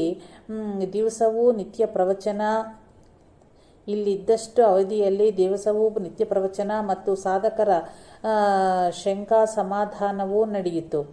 ಇಲ್ಲಿಂದ ಸಿರಸಿಗೆ ಬಂದಾಗ ಶೀಗೆಹಳ್ಳಿ ಕೇಶವ ಹೆಗಡೆಯವರ ಪ್ರಾರ್ಥನೆಯನ್ನು ಕೇಳಿ ಅವರ ಮನೆಯಲ್ಲಿ ಶ್ರೀಧರರು ಕೆಲವು ದಿನಗಳು ಇದ್ದರು. ಇಲ್ಲಿರುವಾಗ 7-8 ವಯಸ್ಸಿನ ಒಬ್ಬಳು ಬಾಲಕಿಯು ಬಂದು ನನ್ನ ಮೇಲೆ ಸ್ತೋತ್ರ ಮಾಡಿರಿ ಎಂದು ಹೇಳಿ ಹೋದಳು. ಇವಳು ಬಂದು ಹೀಗೆ ಹೇಳುವಾಗ ಮೊದಲು ಏನೋ ಸಣ್ಣ ಮಗು ಹೇಳುತ್ತದೆ ಎಂದು ಶ್ರೀಧರರು ಭಾವಿಸಿದರು. ಈ ಮಗು ಹೋದ ಮೇಲೆ ಅವಳು ಬೇರೆ ಯಾರೂ ಇರದೆ ಶ್ರೀ ಸರಸ್ವತಿಯೇ ಸರಿ ಎಂದು ಮನಸ್ಸಿಗೆ ಬಂದು ಶ್ರೀಧರರು 15 ಶ್ಲೋಕಗಳ ಒಂದು ಸರಸ್ವತಿ ಸ್ತೋತ್ರವನ್ನು ರಚಿಸಿದರು. ಕೊನೆಗೆ ಮಂಗಳ ಶ್ಲೋಕವೂ ಸೇರಿ 16 ಶ್ಲೋಕಗಳಾದವು. ಇವುಗಳಲ್ಲಿ ಮೊದಲನೆಯ 14 ಶ್ಲೋಕಗಳು ಶಿಖರಿಣಿ ವೃತ್ತದಲ್ಲಿಯೂ 15ನೆಯ ಶ್ಲೋಕವು ಕಾರ್ದೂಲ ವಿಕ್ರೀಡಿತ ವೃತ್ತದಲ್ಲಿಯೂ ಮಂಗಳ ಶ್ಲೋಕವು ಮಾಲಿನಿ ವೃತ್ತದಲ್ಲಿಯೂ ಇರುವುದು. ಏನೋ ಕೆಲಸದ ಸಲುವಾಗಿ ಶ್ರೀ ಓಣಿಕ್ಯೈ ತಿಮ್ಮಣ್ಣ ದೀಕ್ಷಿತರು ಕೇಶವ ಹೆಗಡೆಯವರ ಮನೆಗೆ ಬಂದಿದ್ದರು. ಇದು ಅವರ ಶಿಷ್ಯರ ಮನೆಯೇ ಆಗಿತ್ತು. ಮಧ್ಯಾಹ್ನ ಮೇಲೆ ಸಹಜವಾಗಿ ಮಾತನಾಡುತ್ತಿರುವಾಗ ಶ್ರೀಧರರು, ದೀಕ್ಷಿತರೇ, ಈಚೀಚೆಗೆ ಸನ್ಯಾಸಾಶ್ರಮವನ್ನು ಸ್ವೀಕರಿಸಬೇಕೆಂದು ತಾನಾಗಿ ಮನಸ್ಸಿನಲ್ಲಿ ಉಂಟಾಗುತ್ತದೆ. ನಿಮ್ಮ ಜ್ಯೋತಿಷ್ಯ ದೃಷ್ಟಿಯಿಂದ ಏನಾದರೂ ಅಂತಹ ಯೋಗ ಬಂದಿದೆಯೋ ನೋಡೋಣ ಎಂದರು. ಶ್ರೀ ದೀಕ್ಷಿತರು ಅವರ ಪದ್ಧತಿಯ ಪ್ರಕಾರ ವಿಚಾರ ಮಾಡಿ, ಹೌದು, ತುರ್ಯಾಶ್ರಮ ಸ್ವೀಕಾರದ ಯೋಗ ಬಂದಿರುವುದು ನಿಜ ಎಂದರು. ಶ್ರೀ ಶ್ರೀಧರರು ಶ್ರೀ ಸಮರ್ಥ ಸಂಪ್ರದಾಯವಾಗಿ ಇದ್ದರು. ಸಮರ್ಥ ಸಂಪ್ರದಾಯವು ಸನ್ಯಾಸಿ ಸಂಪ್ರದಾಯವಲ್ಲ. ಭೂಮಿಕೆಯ ದೃಷ್ಟಿಯಿಂದ ಶ್ರೀ ಶ್ರೀಧರರಿಗೆ ಹೊಸತಾಗಿ ಇರಲಿಲ್ಲ. ನಿಜವಾದ ಸನ್ಯಾಸಿಗಳಿಗೆ ಆಗಿದ್ದರು. ನಿಜವಾದ ಸನ್ಯಾಸಿಗಳೇ ಆಗಿದ್ದರು. ಇನ್ನು ಆಶ್ರಮದ ವಿಚಾರ ಅಂತಹ ಯೋಗವೇ ಬಂದು ಕೂಡಿದೆಯೆಂದಾದರೆ ಆಗಿಯೇ ಆಗುವುದು. ಈಗ ಅದರ ವಿಚಾರಣೆ ಏಕೆ ಎಂದುಕೊಂಡು ಶ್ರೀ ಶ್ರೀಧರರು ಸುಮ್ಮನಾದರು. ಕೆಲವು ದಿನಗಳ ಹಿಂದೆ ಶೀಗೆಹಳ್ಳಿಯಲ್ಲಿ ಇರುವಾಗ ಶ್ರೀ ಶ್ರೀಧರರ ತಲೆಯ ಕೂದಲುಗಳು ಜಡೆಯಾಗಿ ಬಿಟ್ಟದ್ದರಿಂದ ಒರೆಸಿದರೂ ನೀರು ಸರಿಯಾಗಿ ಹೋಗುತ್ತಿರಲಿಲ್ಲ. ಮೇಲಾಗಿ ಆರೋಗ್ಯವೂ ಸರಿಯಿಲ್ಲದ್ದರಿಂದ ಜನರು ಒತ್ತಾಯದಿಂದ ಜಡೆಯನ್ನು ಕತ್ತರಿಸಿ ಕ್ಷೌರ ಮಾಡಿಸಿದರು. ಶಿಖೆ ಎಂದು ದೂಡಗೂಡಿದ್ದ ಆ ಬೋಳು ತಲೆಯನ್ನು ನೋಡಿಕೊಂಡು ಶ್ರೀ ಶ್ರೀಧರ ಸ್ವತಃ ಕೆಲವೊಮ್ಮೆ ಭಕ್ತರ ಮುಂದೆ, ಏನೋ ಈಗ ನಾನು ಆದೇನಲ್ಲೋ ಎಂದು ಹೇಳಿ ನಗುತ್ತಿದ್ದರು. ಜನರನ್ನು ನಗಿಸುತ್ತಿದ್ದರು. ಶ್ರೀ ಶ್ರೀಧರರ ದೇಹಸ್ಥಿತಿಯು ಇನ್ನೂ ಸುಧಾರಿಸಲಿಲ್ಲವೆಂದು ಅಯ್ಯರರಿಗೆ ಗೊತ್ತಾಗಿ ಬೀರೂರಿನ ಹವಾಯಲ್ಲಿ ಶ್ರೀ ಶ್ರೀಧರನ್ನು ಕೆಲವು ದಿನಗಳವರೆಗಿಟ್ಟು ನೋಡೋಣ ಎಂದು ಅಯ್ಯರರು ಸಿರಿಸಿಗೆ ಬಂದರು. ಬರುವಾಗಲೇ ಶ್ರೀ ಶ್ರೀಧರರಿಗೆ ಇರಲಿಕ್ಕಾಗಿ ಬೀರೂರಿನಲ್ಲಿಯ ಚಿನ್ನ ವೀರಪ್ಪ ಪತ್ರೆ ಅವರ ಬಂಗಲೆಯನ್ನು ನಿಶ್ಚಯ ಮಾಡಿಯೇ ಬಂದಿದ್ದರು. ಅಯ್ಯರರು ಶ್ರೀ ಶ್ರೀಧರನನ್ನು ಬೀರೂರಿಗೆ ಕರೆದೊಯ್ದರು. ಸೇವೆಗಾಗಿ ಕೆಲವು ಶಿಷ್ಯರು ಜೊತೆಗೆ ಹೋದರು. ಈ ಬಂಗಲೆಯು ವಿಶಾಲ ಹಾಗೂ ಭವ್ಯವಾಗಿದ್ದು ಒಳ್ಳೆಯ ಗಾಳಿ ಹವೆಗಳಿಂದ ಕೂಡಿದಾಗಿತ್ತು. ಶ್ರೀ ಶ್ರೀಧರರ ಇಲ್ಲಿಯೂ ಕೂಡ 2-3 ತಿಂಗಳಿದ್ದರು. 2 ತಿಂಗಳು ಚಾತುರ್ಮಾಸವು ಇಲ್ಲಿಯೇ ನಡೆಯಿತು. ಶ್ರೀ ಶ್ರೀಧರರು ಅಲ್ಲಿದ್ದಾಗ ಶ್ರೀಮದ್ ಭಾಗವತ ಏಕಾದಶ ಸ್ಕಂದದ ಪ್ರವಚನ ಮಾಡುತ್ತಿದ್ದರು. ಊರಿನ ಗಣ್ಯರೊಂದಿಗೆ ಅನೇಕರು ಪುರಾಣ ಪ್ರವಚನಗಳ ಶ್ರವಣಕ್ಕೆ ನಿತ್ಯ ಬರುತ್ತಿದ್ದರು. ಊಟಕ್ಕೆ ನಿತ್ಯ ಬಡ ಬ್ರಾಹ್ಮಣ ಸುವಾಸಿನಿಯರು ತಮ್ಮ ಮಕ್ಕಳನ್ನು ಕರೆದುಕೊಂಡು ಬರುತ್ತಿದ್ದರು. ಈ ಬೀರೂರು ಒಂದು ರೈಲ್ವೆ ನಿಲ್ದಾಣವಾಗಿದ್ದು ಇದು ಪುಣೆ ಬೆಂಗಳೂರು ಮಾರ್ಗದಲ್ಲಿ ಇರುವುದು. ಅದರಿಂದ ಬೀರೂರಿನಲ್ಲಿ ಇಳಿದ ಯಾತ್ರಿಕರಾದ ಸಾಧುಗಳು ಸಹ ಊಟಕ್ಕೆ ಬರುತ್ತಿದ್ದರು. ಕೇಳಿದವರಿಗೆ ದಾರಿ ಖರ್ಚು, ಬಟ್ಟೆಗಳು ಕೂಡ ಸಿಗುತ್ತಿದ್ದವು. ಹೀಗೆ ದಿನದಿಂದ ದಿನಕ್ಕೆ ಬೆಳೆಯುವ ಖರ್ಚು ನೋಡಿ ಕೇವಲ ಅಯ್ಯರರ ಮೇಲೆಯೇ ಅಷ್ಟು ಭಾರ ಹಾಕುವುದೇಕೆ ಎಂದು ತಟ್ಟುಗುಣೆ ಗಂಗಮ್ಮನವರು ತಮ್ಮ ಕೆಲವು ಚಿನ್ನದ ಒಡವೆಗಳನ್ನು ಮಾರಿ ಇಲ್ಲಿಯ ಖರ್ಚು ನಡೆಸಿದ್ದರು. ಇಲ್ಲವೆಂದು ಹೇಳಬಿಡಿ. ಗುರುಗಳ ಕಡೆಗೆ ಬಂದವರು ವಿಮುಖರಾಗಿ ಹೋಗಲಾಗದು. ಗುರುಗಳಿಗೆ ನಾನು ಹಣವನ್ನು ಕೊಟ್ಟು ಸಮಾಚಾರವನ್ನು ತಿಳಿಸುವ ಅಗತ್ಯವಿಲ್ಲ. ಎಷ್ಟು ಖರ್ಚು ಬಂದರೂ ಗುರುವಿನ ಅನುಗ್ರಹದಿಂದ ಸಾಗುತ್ತದೆ ಎಂದು ಗಂಗಮ್ಮನವರು ಪಾರುಪತ್ಯಗಾರಿಗೆ ಹೇಳಿಬಿಟ್ಟಿದ್ದರು. ಅಂತೂ ಬೀರೂರಿನ ಕಾರ್ಯಕ್ರಮವು ಚೆನ್ನಾಗಿಯೇ ನಡೆಯಿತು.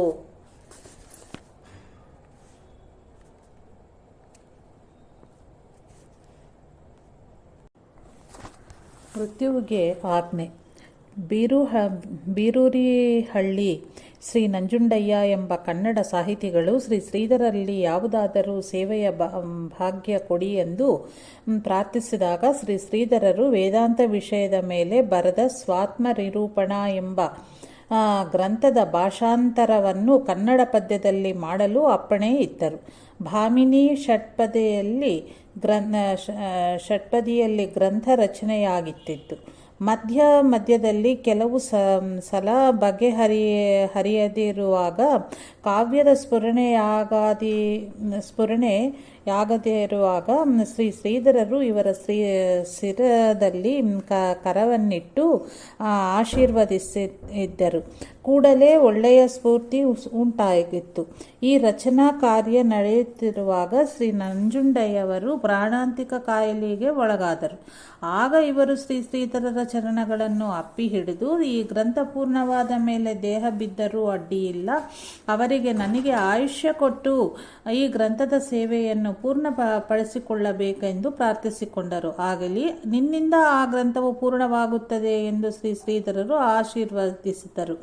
ಆ ದಿನವೇ ರಾತ್ರಿ ಅವರಿಗೆ ಯಮದೂತರು ಬಂದ ಹಾಗೂ ಶ್ರೀ ಶ್ರೀಧರರು ಅವರನ್ನು ತಡೆದ ಹಾಗೂ ಇಂತಿಷ್ಟು ವರ್ಷ ಆಯುಷ್ಯವನ್ನು ನಾನು ಹೆಚ್ಚಿಸದೆ ಎಂದು ಅವರಿಗೆ ತಿಳಿಯಪಡಿಸಿದಾಗೂ, ಅನಂತರ ಯಮದೂತರು ನಂಜುಂಡಯ್ಯನವರನ್ನು ಬಿಟ್ಟು ಹೋದ ಹಾಗೂ ಸ್ವಪ್ನದಲ್ಲಿ ಕಂಡು ಎಚ್ಚರವಾಯಿತು. ಅದು ಕೇವಲ ಕನಸಾಗಿದರದೆ ಶ್ರೀ ಶ್ರೀಧರರ ಕೃಪೆಯಿಂದ ಅವರು ಮೃತ್ಯುವಿನ ದವಡೆಯಿಂದ ಪಾರಾಗಿ ಗ್ರಂಥವನ್ನು ಪೂರ್ಣಗೊಳಿಸಿ ಕೃತಕೃತ್ಯರಾದರು.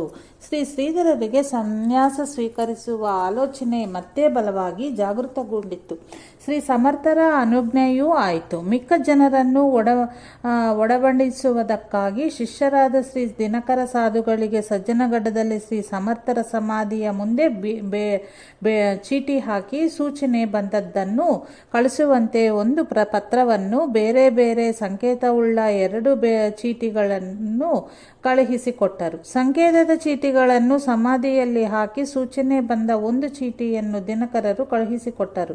ಇದು ಸಮರ್ಥರ ಅಪ್ಪಣೆಯ ಚೀಟಿಯಾಗಿತ್ತು. ಸಮರ್ಥರ ಅಪ್ಪಣೆ ಆಯಿತೆಂದು ಎಲ್ಲರಿಗೂ ಆನಂದವಾಯಿತು. ಬರುವ ವಿಜಯದಶಮಿಗೆ ಸನ್ಯಾಸ ಸ್ವೀಕಾರವೆಂದು ಶ್ರೀ ಶ್ರೀಧರರು ನಿಶ್ಚಯ ಮಾಡಿದರು. ಭಾದ್ರಪದ ಪೌರ್ಣಮಿಯ ನಂತರ ಶ್ರೀ ಶ್ರೀಧರರು ಶೀಗೆಹಳ್ಳಿ ಹೊರಡಲು ನಿಶ್ಚಯಿಸಿದರು. ಆದರೆ ಬೀರೂರಿಗೆ ಚಿಕ್ಕಮಗಳೂರು ಸಮೀಪದಲ್ಲಿ ಇದ್ದರಿಂದ ಅಯ್ಯರರು ಶ್ರೀ ಶ್ರೀಧರನ್ನು ತಮ್ಮ ಮನೆಗೆ ಬಂದು ಹೋಗುವಂತೆ ಪ್ರಾರ್ಥಿಸಲು ಚಿಕ್ಕಮಗಳೂರಿಗೆ ಹೋಗಿ ಅಯ್ಯರರ ಮನೆಯಲ್ಲಿ 7-8 ದಿನಗಳು ಇದ್ದರು. ಇವರಿಗೆ ಯಾರು ಎಷ್ಟೇ ಹಠ ತೊಟ್ಟಿದರೂ ದೇಹದ್ದು ಎಂತಹ ಬಡಿವಾರ ಎಂದು ಶ್ರೀ ಶ್ರೀಧರರು ಛಾಯಾಚಿತ್ರವನ್ನು ತೆಗೆಗೂಡಿಸುತ್ತಿರಲಿಲ್ಲ. ಹಿಂದೆ ಎಷ್ಟೋ ಜನರು ಬಲವಂತವಾಗಿಯೋ ಇವರಿಗೆ ತಿಳಿಯದಂತೆಯೋ ಫೋಟೋ ತೆಗೆಯಲು ಯತ್ನಿಸಿದಾಗ ಕ್ಯಾಮೆರಾದಲ್ಲಿ ಒಂದೇ ಒಂದು ಚಿತ್ರವೂ ಮಾಡುತ್ತಿರಲಿಲ್ಲ. ಇಂತಹ ಘಟನೆಗಳು ಅನೇಕ ಸಲವಾಗಿದ್ದವು. ಮುಂದೆ ಹೇಗೋ ತುರ್ಯಾಶ್ರಮದ ಸ್ವೀಕಾರವೂ ಆಗುವುದು. ಪೂರ್ವಾಶ್ರಮದ ಒಂದಾದರೂ ಫೋಟೋ ಇದ್ದರೆ ಭಕ್ತರಿಗೆ ಪೂಜೆಗೆ ಆಗುತ್ತೆ ಎಂದು ಅಯ್ಯರರು ಮೊದಲ್ಗೊಂಡು ಎಲ್ಲರ ಮನಸ್ಸಿನಲ್ಲಿ ಇತ್ತು. ಇದಕ್ಕೊಂದು ಉಪಾಯವಾಗಿ ಸಣ್ಣ ಸಣ್ಣ ಮಕ್ಕಳನ್ನು ಮುಂದು ಮಾಡಿ ಅವರ ಹಠ ಹೊತ್ತು ನಿಂತರೆ ಕಾರ್ಯವಾಗುತ್ತೆ ಎಂದು ಮಕ್ಕಳಿಗೆ ಹಚ್ಚಿಕೊಟ್ಟರು. ಶ್ರೀ ಶ್ರೀಧರರ ಸುತ್ತಲೂ ಇವಾಗ ಸಣ್ಣ ಸಣ್ಣ ಮಕ್ಕಳೇ ಇದ್ದರು. ಆರಾಮ ಕುರ್ಚಿಯ ಮೇಲೆ ಶ್ರೀ ಶ್ರೀಧರರು ಅಂತರ್ಮುಖವಾಗಿ ಕುಳಿತಿರುವಾಗ ಫೋಟೋ ತೆಗೆದರು. ಎಲ್ಲರಿಗೂ ತುಂಬ ಸಂತೋಷವಾಯಿತು. ಇಂದಿಗೂ ಭಕ್ತಾದಿಗಳು ತಮ್ಮ ಮನೆಗಳಲ್ಲಿ ಈ ಭಾವಚಿತ್ರವನ್ನು ಪೂಜೆಗೆ ಇಟ್ಟುಕೊಂಡಿದ್ದಾರೆ. ತುರ್ಯಾಶ್ರಮದ ಸ್ವೀಕಾರ. ಶ್ರೀ ಶ್ರೀಧರರು ಶೀಗೆಹಳ್ಳಿ ಉಚ್ಚತ್ರ ತುರ್ಯಾಶ್ರಮವನ್ನು ಸ್ವೀಕರಿಸುವರೆಂಬ ಈ ಪವಿತ್ರ ಮತ್ತು ಪರಮಮಂಗಳವಾದ ವಾರ್ತೆಯು ವಾಯುವೇಗದಿಂದ ಎಲ್ಲೆಡೆಯಲ್ಲಿಯೂ ಹಬ್ಬಿತು. ಅಂದು ಗತ ಶಾಲಿವಾಹನ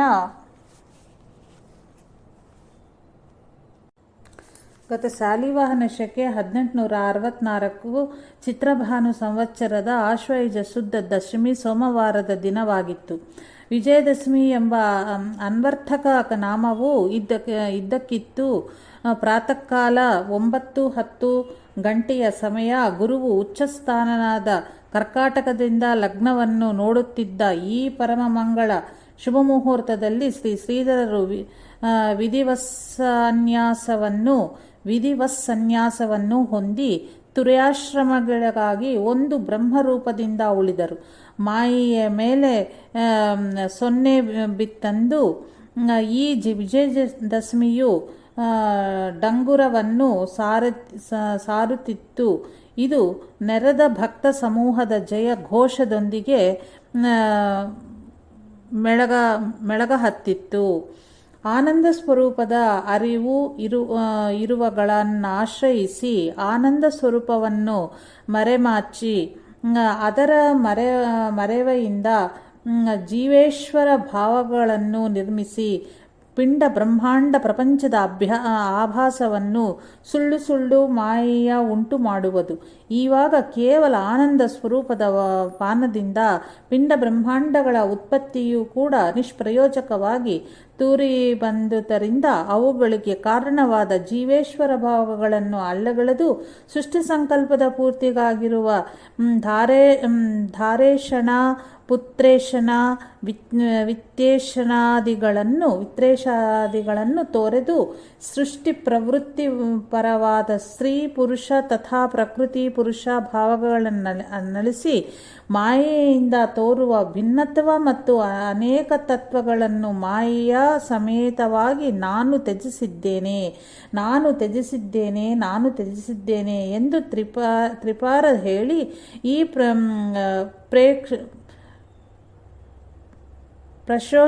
ಪ್ರಶ್ನೋಚ್ಚರಣೆ ಆದ ಮೇಲೆ ಅಭಯದಾನ ಕೊಡುವ ವಿಧೆಯ ಸಮಯಕ್ಕೆ ಶ್ರೀಧರರು ಅಂತಃಸ್ಫೂರ್ತಿಯಿಂದ ಹೊರ ಹೊಮ್ಮಿದ 13 ಸಂಸ್ಕೃತ ಶ್ಲೋಕಗಳಿಂದ ಎಲ್ಲರಿಗೂ ಅಭಯವನ್ನಿತ್ತರು. ಆ ಅದ್ವಿತೀಯ ಬ್ರಹ್ಮತತ್ವದ ಅಭಯದಾನವನ್ನು ಅಭಯಸ್ವರೂಪಿ ಶ್ರೀಧರದಿಂದ ಹೊಂದಿದ ಅಂದಿನ ಆ ಜನಮನಗಳ ಆನಂದಕ್ಕೆ ಪಾರವೇ ಇರಲಿಲ್ಲ. ಶ್ರೋತಗಳ ಹೃದಯದಲ್ಲಿ ಅವರ್ಣೀಯವಾದ ಶಾಂತಿಯೂ ಸರ್ವಾತ್ಮಭಾವದ ಸ್ಫೂರ್ತಿಯೂ ತುಂಬಿ ತುಳುಕಿದವು. ಈ ಅಭಯದಾನವನ್ನು ಅನಂತರ ಅವರೇ ಬರೆದ ತಾತ್ಪರ್ಯದೊಂದಿಗೆ ಇಲ್ಲಿ ಕೊಡಲಾಗಿದೆ. ಇಲ್ಲಿ ಅಭಯದಾನ ಶ್ಲೋಕಗಳವ, ಅದರ ತಾತ್ಪರ್ಯಗಳು ಮಾತ್ರ ನಾನು ಓದುತ್ತಾ ಇದ್ದೀನಿ. ಮುನಿಗಳು ಯಾವನನ್ನು ನಮಸ್ಕರಿಸಿ ಬಹುಕಾಲ ತೋರಿದ ಬ್ರಹ್ಮ ಪದವಿಯನ್ನು ನಿರ್ವಿಘ್ನದಿಂದ ಸೇರುವರೋ, ಯಾವನು ಸಗುಣ ದೃಷ್ಟಿಯಿಂದ ಮಾಯೆಯ ಎಲ್ಲ ಕಾರ್ಯಗಳಿಗೂ ಅಧಿಪತಿನಾಗಿದ್ದು ಮಾಯೆಗೂ ಸಹ ಪ್ರಭುವಾಗಿ ಇರುವನೋ, ಆದರೂ ಯಾವನು ಸ್ವಾಭಾವಿಕವಾಗಿ ಕಾರ್ಯಕಾರಣ ಶೂನ್ಯವಾಗಿ ಇರುವುದರಿಂದ ನಿರ್ಗುಣೋ ಆ ಸನಾತನ ವಿಭುರೂಪವಾಗಿರುವ ಬ್ರಹ್ಮವೇ ನಾನೆಂದು ತಿಳಿದಿರುವುದರಿಂದ ಆ ಬ್ರಹ್ಮವೂ ಅಭಯವೂ ಆನಂದ ರೂಪವೂ ಆಗಿರುವ ಕಾರಣ ಎಲ್ಲಕ್ಕೂ ನಿರಾತಂಕವಾದ ಅಭಯವನ್ನು ನಿರತಿಶಯವಾದ ಕುಶಲವನ್ನೂ ಸಹ ನಾನು ಬಿತ್ತರಿಸುವೆನು. ಆತ್ಯಂತಿಕ ಸುಖದ ಪ್ರಾಪ್ತಿಗಾಗಿ ವಿದ್ಯೆ ಎಂಬ ಪರಮೇಶ್ವರಿಯು ಆತ್ಮವಶ್ಯವಾಗಿದ್ದು ಎಲ್ಲವನ್ನೂ ಅಲ್ಲಗಳೆದು ಉಳಿದಿರುವ ಪ್ರಾಣಿಗಳ ಬ್ರಹ್ಮೈಕ್ಯ ರೂಪದ ಯಾವ ನಿಜ ಮೂಲವನ್ನು ಸಾಧಿಸಿಕೊಡವಳೋ ಆ ಸನಾತನ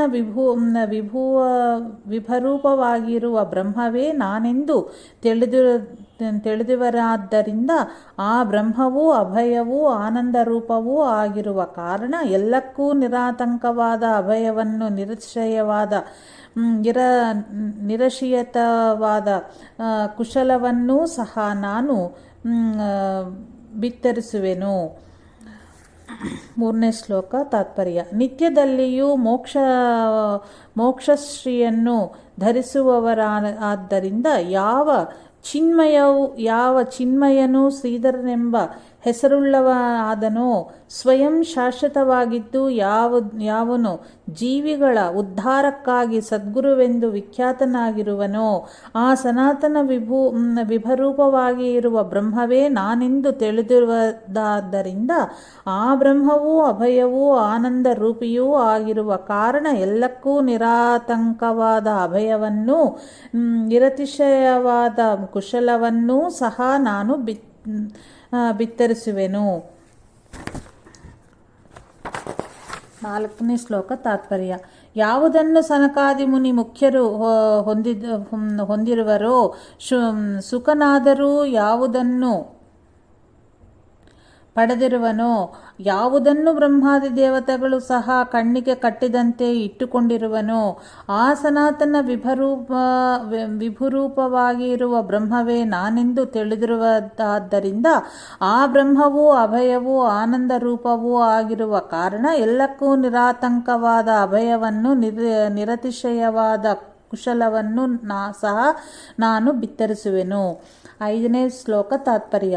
ಶ್ರುತಿಯ ಓಂಕಾರವನ್ನು 4, 8 ಮುಂತಾಗಿ ಬಹು ವಿಧದಿಂದ ವಿಭಾಗಿಸಿ ಕಟ್ಟೆಕಡೆಯ ಶ್ರೇಷ್ಠ ಸ್ವರೂಪವು ಶ್ರೀ ರಾಮಭದ್ರನೇ ಎಂದು ಯಾವುದನ್ನು ಸ್ಫುಟವಾಗಿ ಹೇಳಿರುವುದೋ ಆ ಸನಾತನ ವಿಭುರೂಪವಾಗಿ ಇರುವ ಬ್ರಹ್ಮವೇ ನಾನೆಂದು ತಿಳಿದಿರುವುದಾದ್ದರಿಂದ ಆ ಬ್ರಹ್ಮವೂ ಅಭಯವೂ ಆನಂದ ರೂಪವೂ ಆಗಿರುವ ಕಾರಣ ಎಲ್ಲಕ್ಕೂ ನಿರಾತಂಕವಾದ ಅಭಯವನ್ನು ನಿರತಿಶಯವಾದ ಕುಶಲವನ್ನು ಸಹ ನಾನು ಬಿತ್ತರಿಸುವೆನು.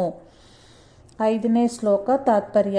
ಯಾವ ಸರ್ವಾಂತರ ಆತ್ಮಸ್ವರೂಪವು ಅಶರೀರವಾದ್ದರಿಂದ ಸ್ತ್ರೀಯೂ ಅಲ್ಲ ಪುರುಷವೂ ಅಲ್ಲವೆಂದು ಹೇಳಲ್ಪಡುವುದವೋ, ಯಾವುದಕ್ಕೆ ಗೋತ್ರವೂ ಜಾತಿಯೂ ಲಿಂಗಭೇದವೂ ಆಶ್ರಮವೂ ಸಹ ಇಲ್ಲವೋ ಆ ಸನಾತನ ವಿಭುರೂಪವಾಗಿ ಇರುವ ಬ್ರಹ್ಮವೇ ನಾನೆಂದು ತಿಳಿದಿರುವೆನಾದ್ದರಿಂದ ಆ ಬ್ರಹ್ಮವು ಅಭಯವೂ ಆನಂದ ರೂಪವೂ ಆಗಿರುವ ಕಾರಣ ಎಲ್ಲಕ್ಕೂ ನಿರಾತಂಕವಾದ ಅಭಯವನ್ನು ನಿರತಿಶಯವಾದ ಕುಶಲವನ್ನು ಸಹ ನಾನು ಬಿತ್ತರಿಸುವೆನು.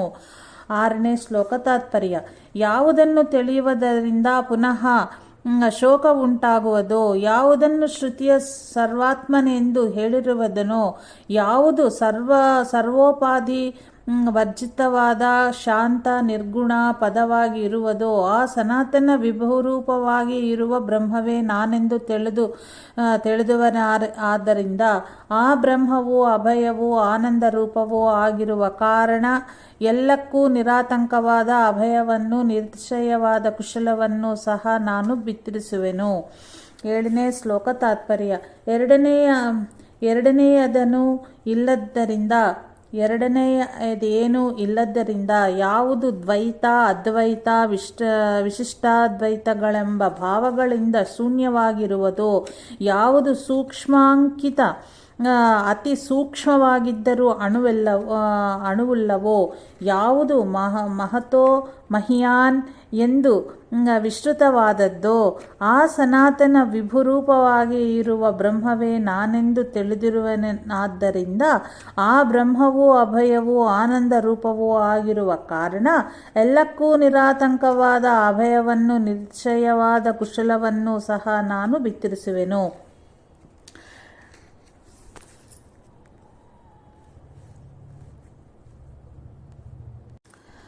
9ನೇ ಶ್ಲೋಕ ತಾತ್ಪರ್ಯ.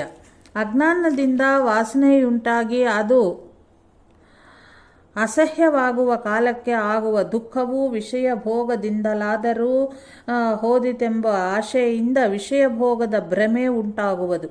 ಆದರೆ ಏಲೋ ನೀನು ಆನಂದ ರೂಪವಾಗಿರುವೆ, ನಿನಗೆ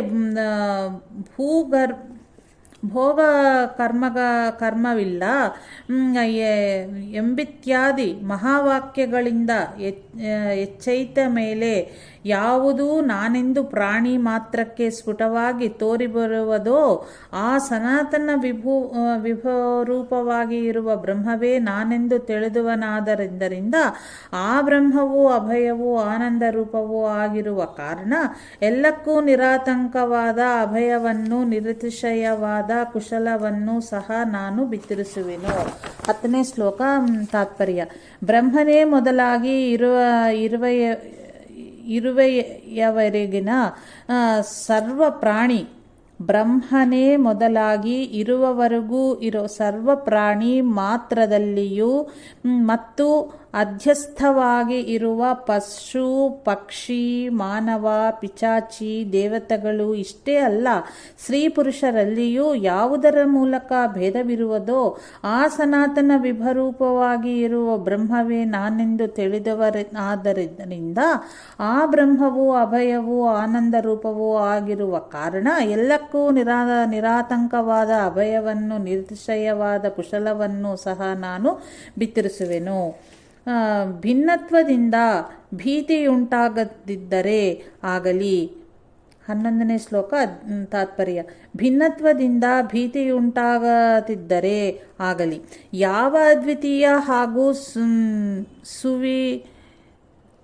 ಸುವಿಮಲವೋ ಸರ್ವಾತ್ಮಕವೋ ಆಗಿರುವ ಜ್ಞಾನೈಕ ಮಾತ್ರವಾದ ಪರಮ ಕಲ್ಯಾಣ ರೂಪ ಸ್ವಾನಂದದಲ್ಲಿ ಅದರ ಅರೂಪತ್ವದ ದಸೆಯಿಂದ ಭೀತಿಯು ಎಂದೆಂದಿಗೂ ಉಂಟಾಗಲು ಶಕ್ಯವಾಗದೋ ಆ ಸನಾತನ ವಿಭುರೂಪವಾಗಿ ಇರುವ ಬ್ರಹ್ಮವೇ ನಾನೆಂದು ತಿಳಿದುವನಾದ್ದರಿಂದ ಆ ಬ್ರಹ್ಮವೂ ಅಭಯವೂ ಆನಂದ ರೂಪವೂ ಆಗಿರುವ ಕಾರಣ ಎಲ್ಲಕ್ಕೂ ನಿರಾತಂಕವಾದ ಅಭಯವನ್ನು ನಿಶ್ಚಯವಾದ ಕುಶಲವನ್ನು ಸಹ ನಾನು ಬಿತ್ತರಿಸುವೆನು.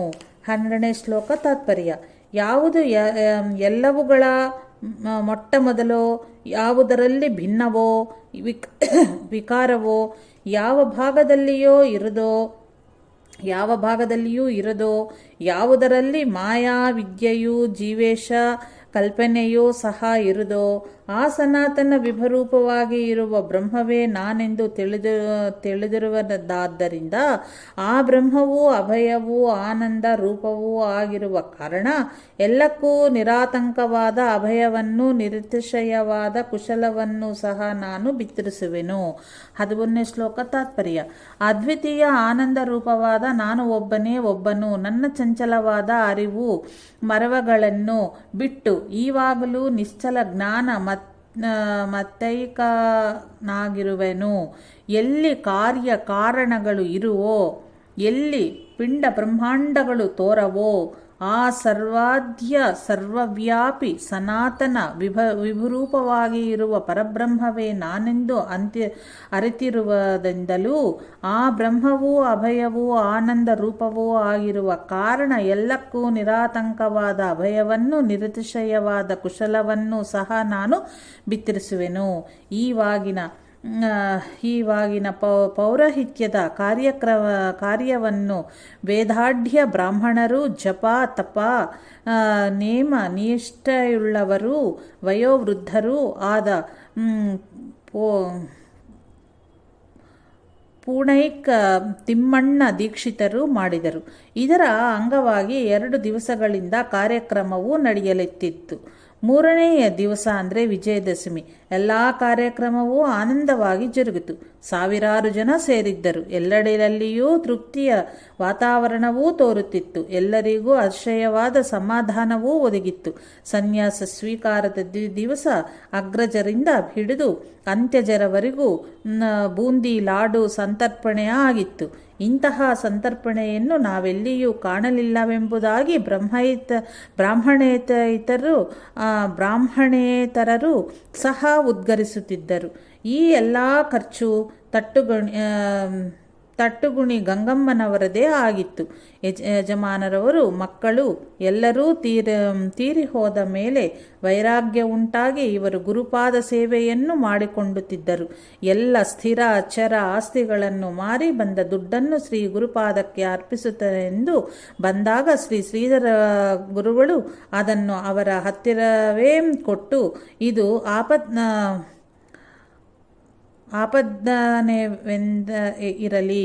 ಆಪದ್ದನವೇನೇ ಎಂದಿರಲಿ, ಸೂಕ್ತ ಕಂಡಾಗ ಯಾವುದಾದರೂ ಸೇವೆಯನ್ನು ಮಾಡಬಹುದಲ್ಲದೆ ಎಲ್ಲವನ್ನೂ ಹಾಗೆ ಸಮರ್ಪಿಸುವುದು ಬೇಡವೆಂದು ಆಜ್ಞಾಪಿಸಿದರು.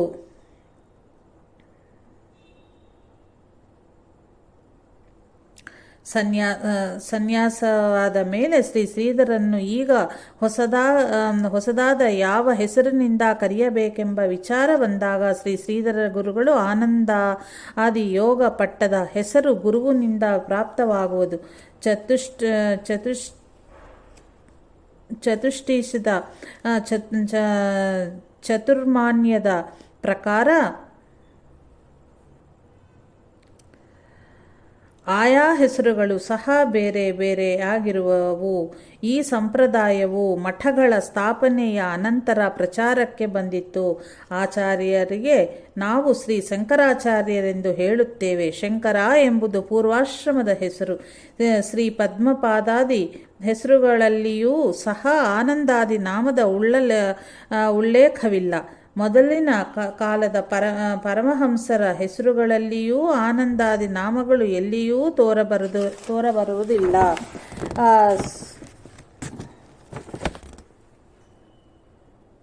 ಶ್ವೇತಕೇತು ಕುಭ ನಿಧಾಗ ಋಷಭ ದುರ್ವಾಸ ಸಂವರ್ತಕ ದತ್ತಾತ್ರೇಯ ರೈತಕ ಪ್ರಭುತಯ ಪರಮಹಂಸ ಎಂದು ಉಪನಿಷತ್ತಿನ ವಚನವಿದೆ ಎಂದು ತಿಳಿಯಪಡಿಸಿದರು. ಇದನ್ನು ಕೇಳಿ ಜನರಿಗೆ ಸಂತೋಷವಾಯಿತು. ಯಾಕಂದರೆ ಶ್ರೀಧರ ಎಂಬ ಹೆಸರು ಬಹಳ ಅರ್ಥ ಗಂಭೀರವಾಗಿತ್ತು. ಶ್ರೇಷ್ಠವಾಗಿರುವುದರಿಂದ ಮೊದಲಿನ ಹೆಸರು ಬದಲಾಯಿಸುವುದು ಬೇಡವೆಂದು ಕೆಲವರ ಮನದಲ್ಲಿ ಇತ್ತು. ಹಿಂದೆಯೂ ಈ ಹೆಸರಿನ ಯತಿಗಳು ಆಗಿ ಹೋಗಿದ್ದರು. ಈ ವಿಷಯವೆಲ್ಲ ಕೆಲ ವಿದ್ವಜ್ಜನರಿಗೆ ಗೊತ್ತಿದ್ದರಿಂದ ಮೊದಲಿನ ಹೆಸರೇ ಇರಲೆಂದು ಬಯಸಲು ಕಾರಣವಾಗಿತ್ತು. ಶ್ರೀ ಸಜ್ಜನಗಡದಲ್ಲಿ ಇರುವಾಗ ಶ್ರೀ ಶ್ರೀಧರರಿಗೆ ಭಗವಾನ್ ಎಂಬ ಹೆಸರು ಬಂದ ಸಂಗತಿಯೂ ಕೆಲವರಿಗೆ ಗೊತ್ತಿತ್ತು.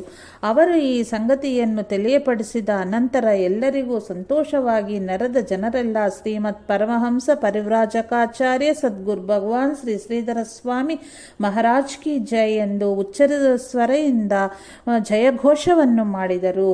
ಇನ್ನು ದಂಡಗ್ರಹಣದ ವಿಷಯ ಬಂದಾಗ ಶ್ರೀ ಗುರುಗಳು ಜ್ಞಾನದಂಡೋ ಧೃತೋ ಏನ ಏಕದಂಡಿ ಸ ಉಚ್ಯತೆ ಕಾಷ್ಟದಂಡೋ ಧೃತೋ ಏನ ಸರ್ವಶ್ರೀ ಜ್ಞಾನವರ್ಜಿತ ಸಯಾತಿ ಸ ನರಕಾನ್ ಘೋರಾನ್ಮಹ ಗೌರವ ಸಂಹಿತಾನ್ ಚಿನ್ಮಯಂ ಪರಮಾನಂದಂ ಬ್ರಹ್ಮೈವಾಹ ಮಿತಿಸ್ಮರಂ ಜ್ಞಾನೈತ್ವಂ ಮನೋದಂಡಂ ಧೃತ್ವಾ ಆಶಾ ನಿವೃತ್ತ ಭೂತ್ವಾ ಆಕಾಶಾಂಬಧರೋ ಭೂತ್ವಾ ಸರ್ವದಾ ಮನೋವಾಕ್ಕಾಯ ಕರ್ಮಭಿ ಸರ್ವ ಸಂಸಾರ ಮತ್ಸ್ಯಜ್ಞ ಪ್ರಪಂಚಾವಾಮುಖಿ ಸರ್ವರೂಪಾನುಸಂಧಾನೇನ ಭ್ರಮರ ಕೀಟ ನ್ಯಾಯೇನ ಮುಕ್ತೋ ಭವತಿ. ನ ದಂಡಂ ನ ಕಮಂಡಲಂ ನ ಶಿಖಂ ನ ಯಜ್ಞೋಪವೀತಂ ನ ಆಚ್ಛಾದಂ ಚರತಿ ಪರಮಹಂಸಃ. ಪರಮಹಂಸ ಉಪನಿಷತ್ತು. ಕೋಪೀನಂ ದಂಡಮಾಚ್ಛಾದನಂ ಚ ಸಸ್ವರೀರೂಪ ಭಗೋನಾರ್ಥಾಯ ಲೋಕೈಸ್ಯ ಪೋ ಪರಾಕಾರ್ಥಾಯ ಚ ಪರಿಗ್ರಹತ್ ತಚ್ಚನ ಮುಖ್ಯೋಸ್ಸಿ. ಪರಮಹಂಸ ಉಪನಿಷತ್ತು ಇತ್ಯಾದಿ ಉಪನಿಷತ್ತುಗಳನ್ನು ಉದಾಹರಿಸಿ ಈ ವಿದ್ವಂಸನ್ಯಾಸಕ್ಕೆ ದಂಡಗ್ರಹಣದ ಅಷ್ಟೊಂದು ಅವಶ್ಯಕತೆಯು ಕಂಡು ಬರುವುದಿಲ್ಲ.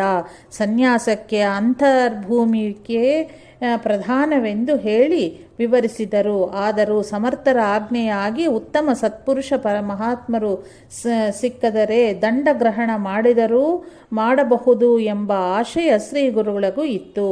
ಬೈರಿ ಮನೆತನದಾದ ನಾರಾಯಣಪ್ಪ ಎಂಬ ಒಬ್ಬ ಸದ್ಗೃಹಸ್ಥರು ಮನೆ ಮಡದಿ ಬಿಟ್ಟು ವೈರಾಗ್ಯದಿಂದ ಸೀಗೆಹಳ್ಳಿ ಮಠದಲ್ಲಿ ಕೈಲಾದ ಸೇವೆಯನ್ನು ಮಾಡುತ್ತಾ ನೆಲೆಸಿದ್ದರು. ಇವರಿಗೆ ಸನ್ಯಾಸಾಶ್ರಮದ ಇಚ್ಛೆಯುಂಟಾಗಿ ಪದೇ ಪದೇ ಈ ವಿಷಯವನ್ನು ಶ್ರೀ ಶ್ರೀಧರರ ಗುರುಗಳಲ್ಲಿಯೂ ಪ್ರಸ್ತಾಪಿಸುತ್ತಿದ್ದರು. ಆದ್ದರಿಂದ ಶ್ರೀ ಶ್ರೀಧರರ ಗುರುಗಳ ಜೊತೆಗೆ ಇವರಿಗೂ ತುರ್ಯಾಶ್ರಮದ ಸ್ವೀಕಾರ ಆಯಿತು. ಇವರಿಗೆ ಪಂಚಲಿಂಗ ಕ್ಷೇತ್ರದಲ್ಲಿದ್ದ ಶ್ರೀ ಸಚ್ಚಿದಾನಂದ ಸರಸ್ವತಿ ಸ್ವಾಮಿಗಳ ದಂಡಗ್ರಹಣವಾಗಿ ಶ್ರೀ ಕೇವಲಾನಂದ ಸರಸ್ವತಿ ಎಂಬ ನಾಮವೂ ಪ್ರಾಪ್ತವಾಯಿತು. ಅವರಿಗೂ ಶ್ರೀ ಶ್ರೀಧರ ಗುರುಗಳ ಮೇಲೆ ತುಂಬಾ ಶ್ರದ್ಧೆ ಇತ್ತು. ಕೇವಲಾನಂದ ಸ್ವಾಮಿಗಳು ಶೀಗೆಹಳ್ಳಿ ಮಠದಲ್ಲಿಯೇ ಅನುಷ್ಠಾನ ಮಾಡಿಕೊಂಡಿದ್ದು ಅಲ್ಲಿಯೇ ಮುಕ್ತರಾದರು. ಮಠದ ಪಕ್ಕದಲ್ಲಿಯೇ ಈಗ ಅವರ ಸಮಾಧಿ ಮಂದಿರವೂ ಇರುವುದು. ಶ್ರೀ ಶ್ರೀಧರರಿಗೆ ಸನ್ಯಾಸವಾದ ಕೆಲವು ದಿನಗಳಲ್ಲಿಯೇ ವೆಂಕಟರಾಮ ಕಿಣಿ ಎಂಬುವವರೊಬ್ಬರು ಮಠಕ್ಕೆ ಬಂದರು. ಪಂಚಲಿಂಗದಲ್ಲಿದ್ದ ಸ್ವಾಮಿಗಳಿಂದ ಇವರಿಗೆ ಶ್ರೀ ಗೋಕರ್ಣ ಕ್ಷೇತ್ರದಲ್ಲಿ ಶ್ರೀ ಶಿವಪಂಚಾಕ್ಷರಿ ಮಂತ್ರದ ಉಪದೇಶವೂ ಆಗಿತ್ತು.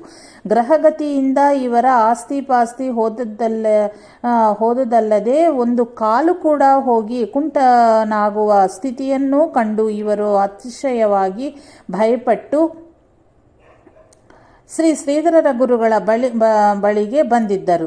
ಸಾಧುವೋ ದೀನವತ್ಸಲ ಎಂಬಂತೆ ಶ್ರೀಗುರುಗಳು ತಮ್ಮ ಸ್ವಭಾವದ ಪ್ರಕಾರ ಇವರಿಗೆ ಅಭಯವನ್ನು ಕೊಟ್ಟು ಮಠದಲ್ಲಿಯೇ ಇರಿಸಿಕೊಂಡರು.